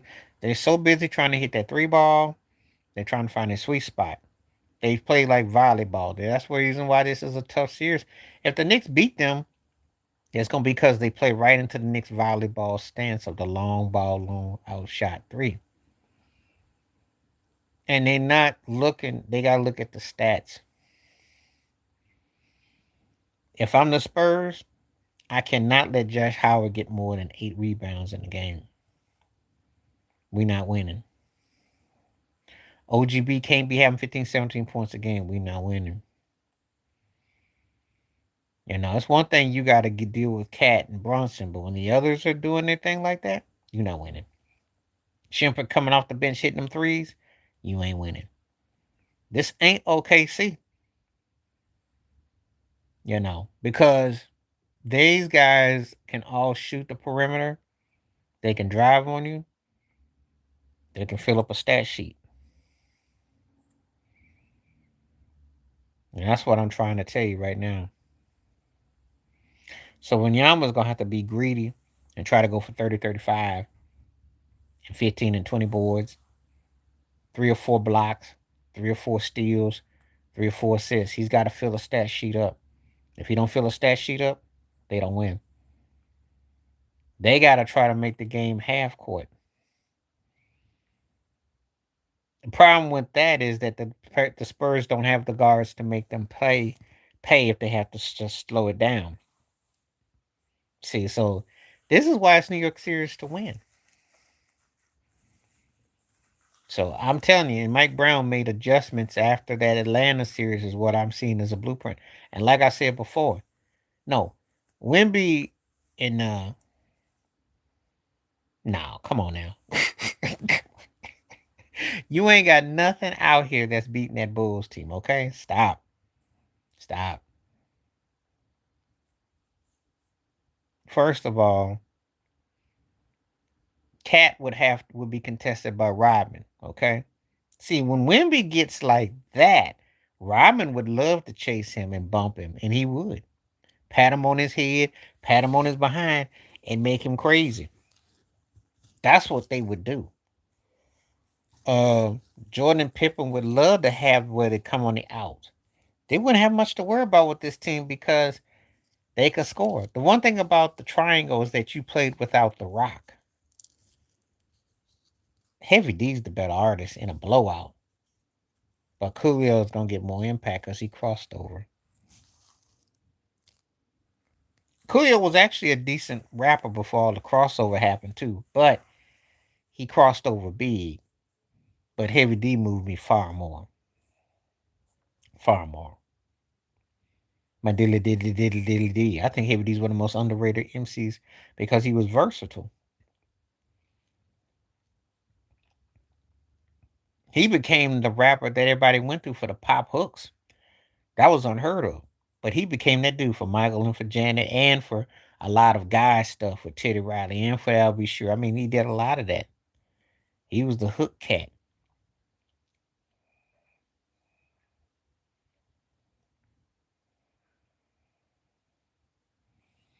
Coolio was catchy.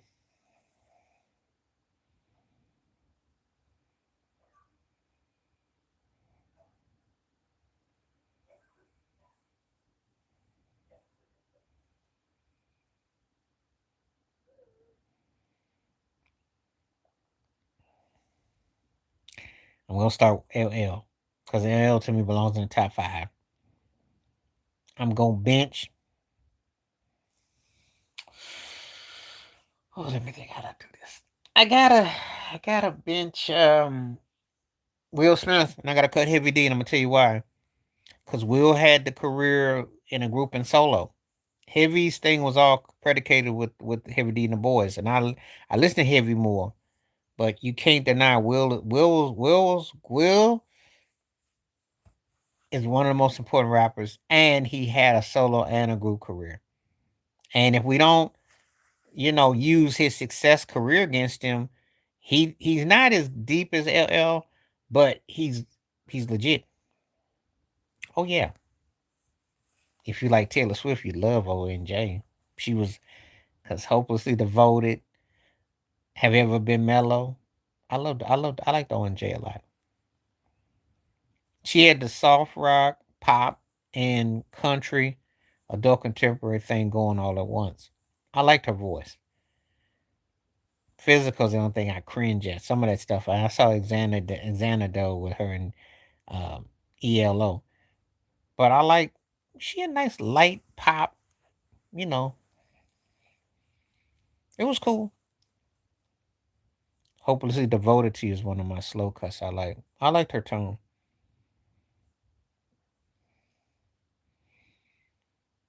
I liked her tone. I'm not gonna get ridiculous. Now Madonna's gonna beat her because Madonna got a better catalog. Shania's gonna beat her because she was bigger. But I liked her though. Better singer, but the material she didn't. So she's not in Madonna's league as far as the material. And Shania kind of did her career with more success with it. So that's the thing. But I do like her. But I gotta be honest with you on that.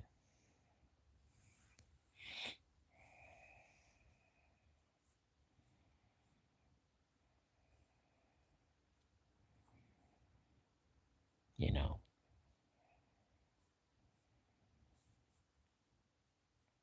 I never get asked about O and J, and I do like me some O and J though.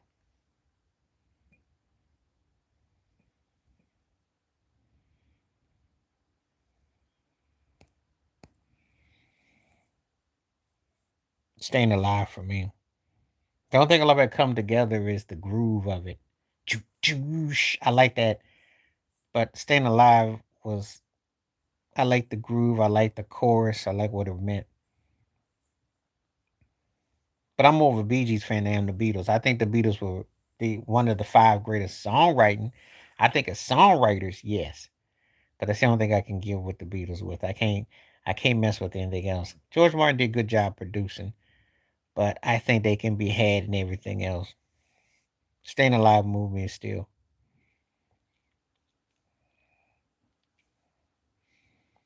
But I like that vamping come together though. That's how I know John Lennon did the writing. I believe I can fly. I know it might not be popular to say, but that song does something, moves me. Think about Purple Rain, I gotta be in the mood for it. I like the guitar parts of it, but I gotta be in the mood to hear it. But I believe I can fly. It just really moved me. hmm He sung his lights out on that song.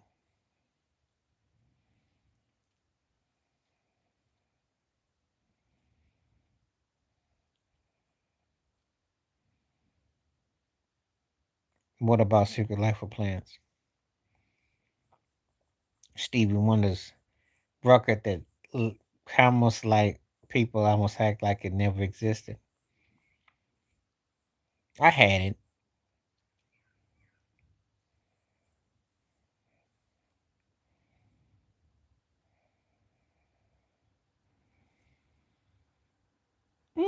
I say that about a lot of artists. I don't think does anything more different than the other artists. I think what Prince was when I was a kid, it was the liberation. That's the thing about it. I think that you felt like but then again, Rick James was liberating too. I think it's because of the way he sung words and things that he did. He had that kind of vibe about him Once Upon a Time. I mean, it's like he tried to come off deeper than he was. I don't find him to be that deep as a lyricist. To me, Prince, great as he was, all that stuff was kind of tied to his music. But I didn't sit around and think like, oh, this guy is writing. He wasn't no Smokey Robinson, no Stevie, or no Lionel Richie for that matter, as far as writing out those kind of thoughts. I thought that his musicality tied all that tree together. But I didn't sit around and think, oh, I think it was the music that did that. And I'll tell you somebody who never gets no love, who was a big influence on Prince, was a guy named August Darnell, Kid Creole and the Coconuts. You need to check that out because that was a huge influence on what Prince did. In fact, that's how he came up with the concept for the time, watching Kid Creole and the Coconuts.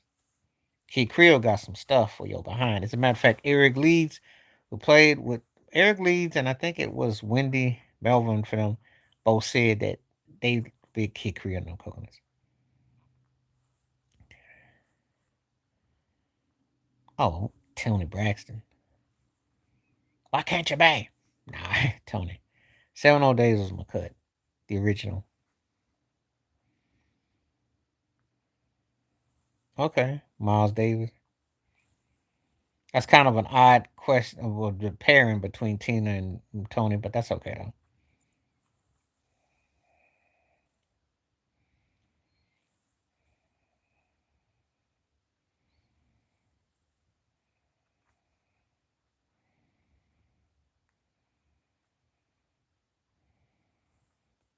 So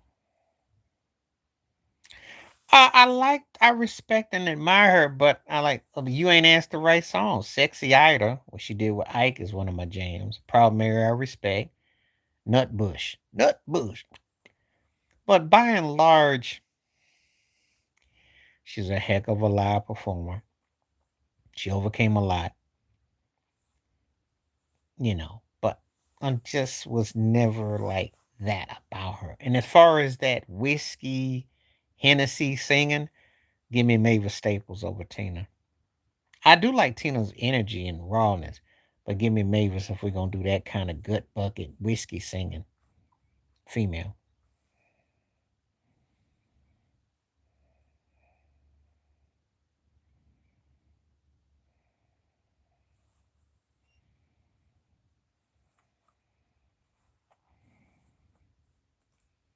Two different type of songs, but I'm taking Michael. It's got more strut to it. The only thing I liked about Sexy Dancer was the long version with the groove, and that was because of the synthesizer and what he was trying to do. I don't know what you mean. What other kind there was?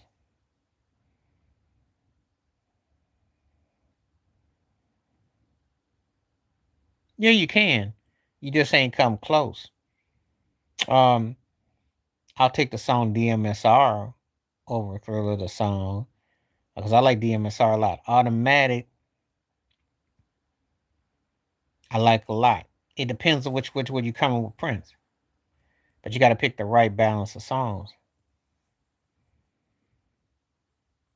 You know, because when you're picking eras, right? You're picking, you got to give me something to really work with.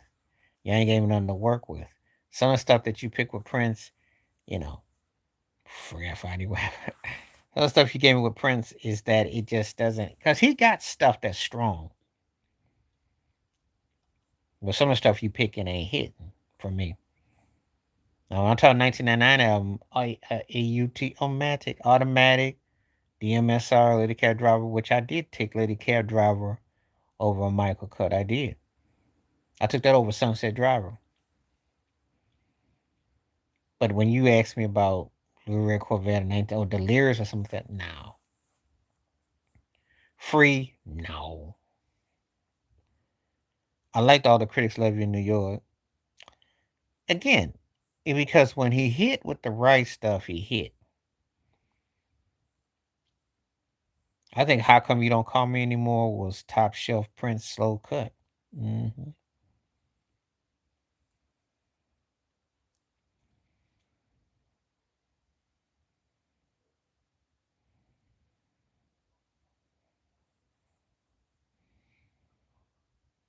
Know what that mean?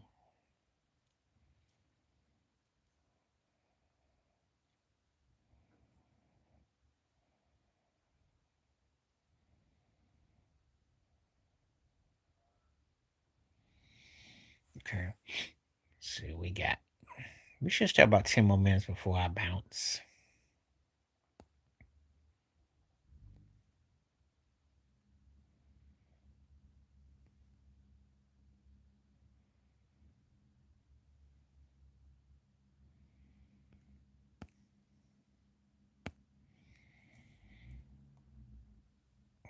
Which back and forth? Are you talking about Aaliyah? Or are you talking about Cameo? Which one are you talking about? Because there's two different back and forths. But either way, no matter which one you take, I'm still gonna take Forget Me Nots though. Even though the Aaliyah back and forth was a bop, I love that one. That's the sad part about her and R. Kelly not. Yeah, I like that one a lot. That's why I hate She and Chaos because that one still goes hard. I can still listen to that today. I used to bump that song. Let me see, go back.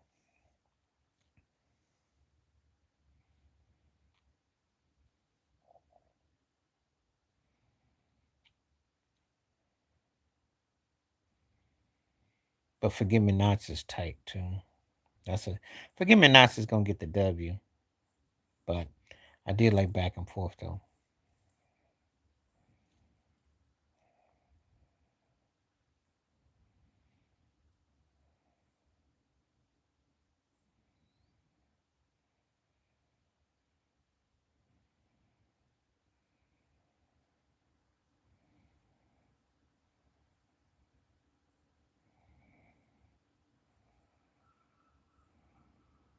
Billie Jean.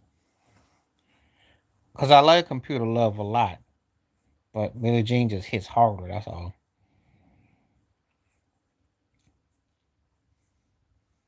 I do like Computer Love.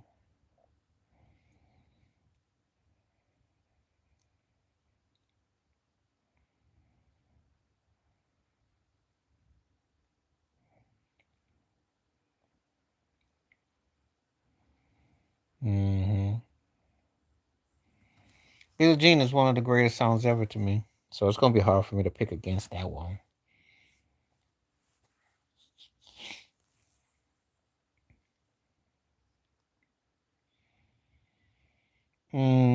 Which version of PYT? If it's the fast version, I'm taking the fast version of PYT. If it's the slow version, I'm taking Computer Love.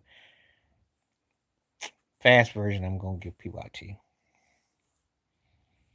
Especially when you hear the raw groove of it.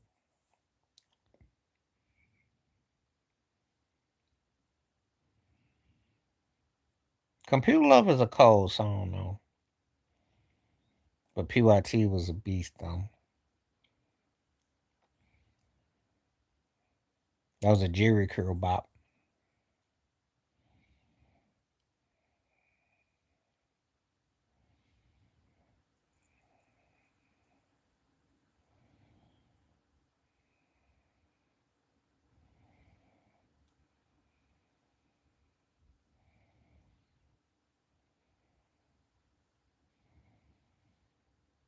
No. No. Mm-mm. No. I gotta think about that one, but no, it's not scary. I'd say Meatloaf. I'll do anything for you, but I won't do because of how long it was and the singing of it. The big payback. I'm not. Let me tell you something about Thriller. I like the vocals and I like the instrumental break, but I didn't think the song was. It was kind of Broadway-ish show tuning. So I mean, I like it for what because better than being called Starlight. But the big payback was stay thick on the funk.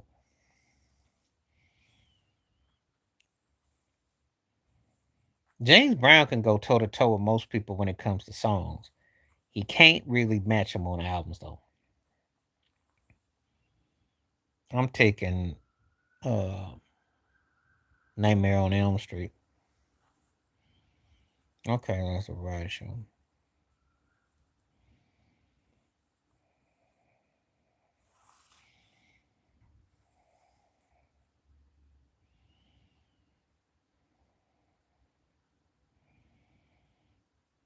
Hmm.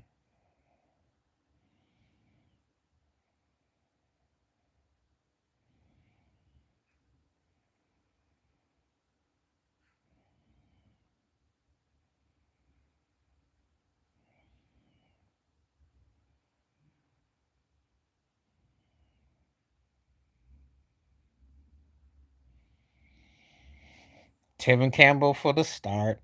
Usher gonna get benched and LB sure gets cut. That's not hard. But Tevin blows them both away. For me, he was better vocal, better talent. LB sure did work with Tevin, but I'm Tevin. Usher because of longevity and he's a performer and he can sing and vibe, but he's benched though. His best day ain't seeing Tevin Campbell vocally. Ironically, Can We Talk was supposed to be for him, but I know he wouldn't have done no justice to it.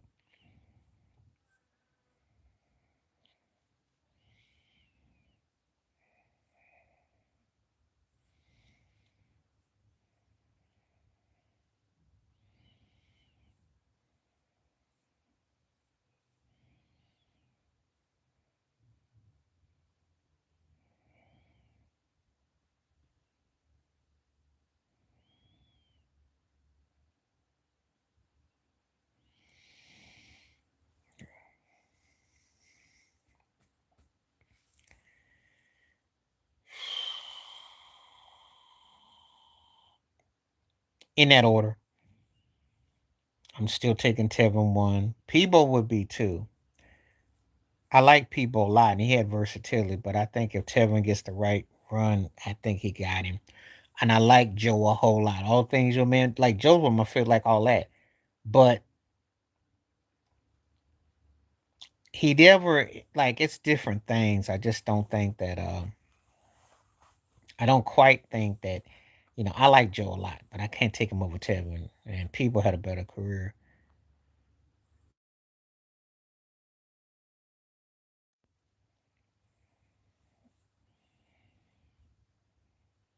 A goat or what? Billy Goat?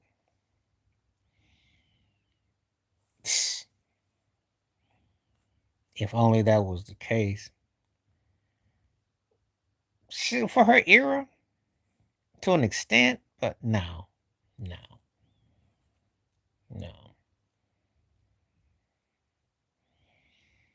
Could have been more profound.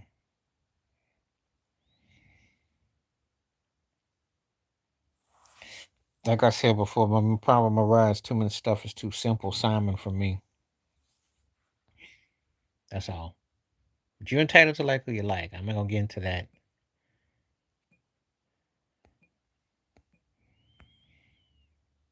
But she's a little too simple for me though.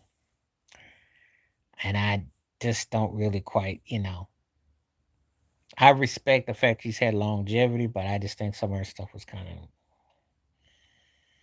of mid for me.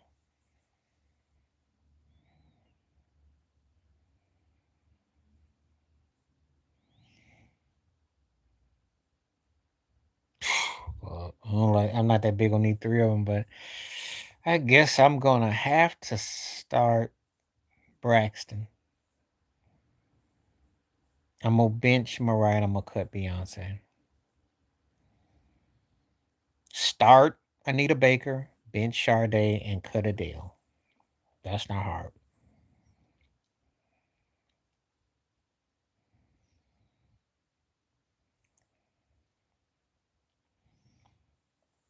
Adele gets cut because she's basically an adaptation of both of them without the soul.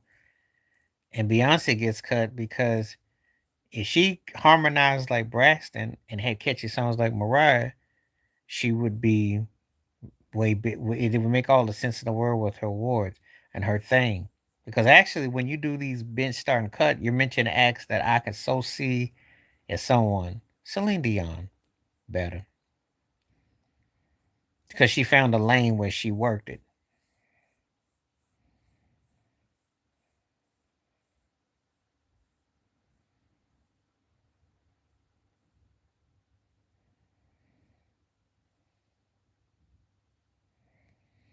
So I'm taking Celine.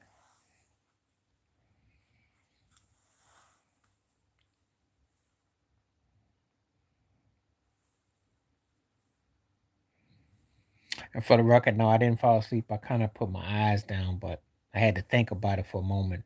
For anybody who makes comments, oh, did you get tired? No, but some of these acts are so sleepy they do kind of put me to sleep.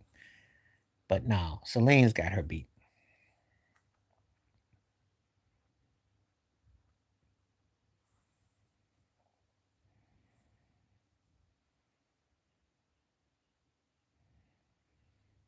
Pusha T. I don't care for Rick Ross at all. I think he's one of the biggest frauds in music. And I thought he's homogenized. Yeah, okay.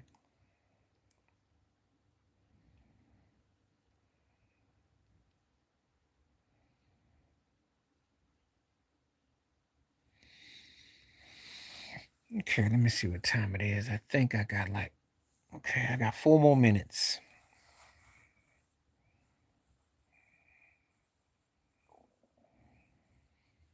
And like I said, I'll be back on after the day I'm coming back on Sunday.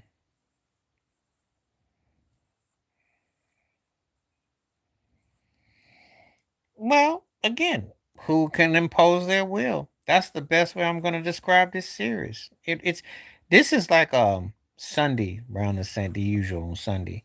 Um, comes down to who can compose their will. If the Knicks, this is for the keys for the Knicks. Plenty of cat, mix it up with everybody.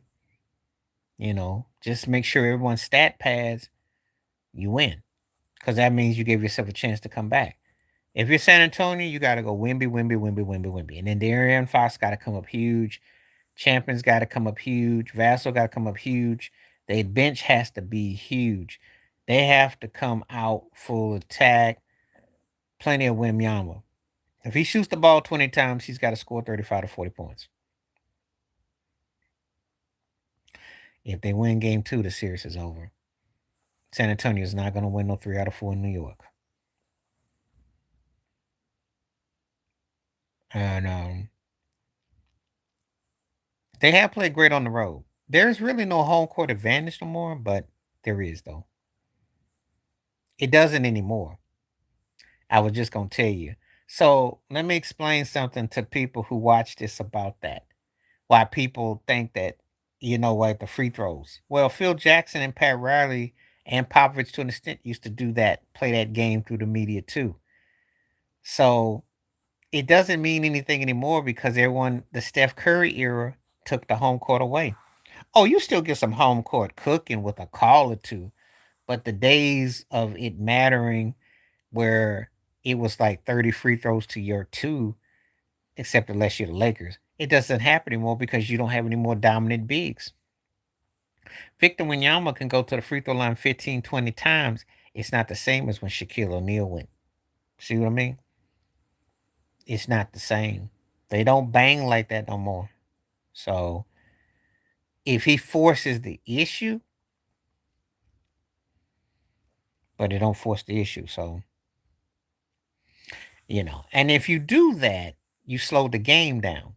But can you afford to do that? So, and in this day of jacking the 3 ball and running back, I don't think you can do that. So that's unless you had a distinctive combination of guards and centers.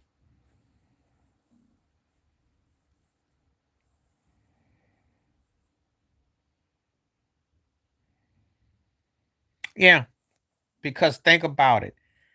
San Antonio scored 95 points, and when Yamba scored 26. So if you take his away, they don't even crack 70. And then you got Vassal, Champagne, Harper. You got about 5, 6 guys. Basically scored 10 each. That's a blowout. That's a blowout. Yeah. Your friend wasn't lying. They weren't lying but that's going to happen because Wanyamba's Wanyamba. But again, that doesn't help the Spurs because they don't have a 1-2 punch that can make the Knicks pay. So free throw shooting is only good if you can make the other team pay. You can't foul them out. They can sit there and play 3, 4 fouls and they can get around. It's a different dynamic. The adjustments they got to make is get the ball to Wanyamba more in the low post. He got to dominate. He got to go face forward. He got to face to the back. He got to get in the box, and they got to be prepared to make open threes. He's got to be able to draw 2 men. If they just cheat on him and roam, then it falls right back into the next fight. I just think this series, if you're the Spurs, you have to make him score more. If he's going to shoot the ball 20 times, he had get 12 free throw, 13 attempts, 20 shots. You got to score 35 points, yo. 26 ain't cutting it. 26-12 is a great night, regular season. This is the finals, yo. You got to go 35, 12, 5, 2, and 3. If you don't average 30 to 35 points in this series, you are going to lose. And you're falling right into the Knicks' hands because you're going to be just shooting them dead threes, long shots, wearing yourself out.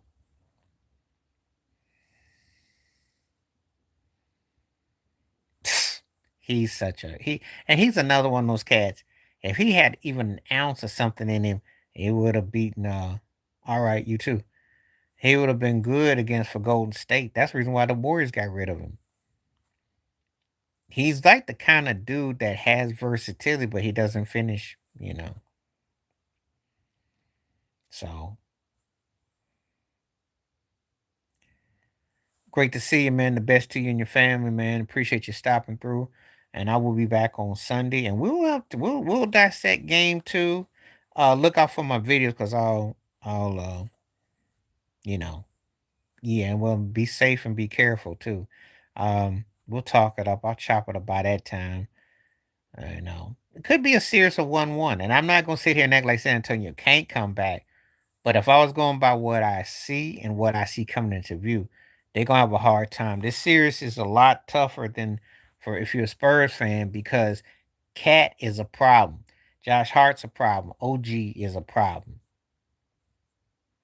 Yeah, we've been on for like almost 2 hours. Yeah, we had a big old conversation.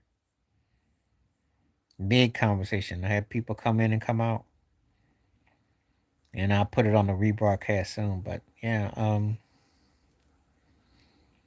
yeah. So I'm gonna ready to get off though in just a second though. But yeah, we was on just chopping it up. But yeah, it could be a problem for San Antonio. They got to figure out a way to get Wanyama unloaded. Because if they lose the next game, the series is over. They're not gonna go to New York and beat them twice. If they do, then you're gonna have arguably the greatest series you ever saw. But I don't think it's gonna come down to that. I don't look at this series as that compelling. I think what's at stake is interesting because Brunson's got a lot to prove when Yamba's coming on. But I don't look at it as a compelling two most. They're not the two most compelling teams. No, I don't see it like that.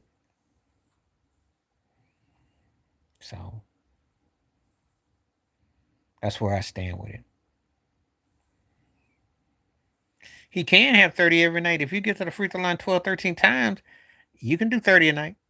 He has to. He has to. 25-26 against OKC, but this is not OKC. This is a different animal. And the thing is they're not making a lot of mistakes. The Knicks are playing good coverage ball where they're getting traps and they're making you play. I think he has to dominate flat out. Because I think it's going to come down to him having a game where he just goes off. And if he don't go off, they don't have the luxury because they really don't have a second option that you can sit and fall back on. That's where De'Aaron Fox is huge. The guy scored 20, pushing 20 points. If you're not pushing 20, you're not going to win this. So,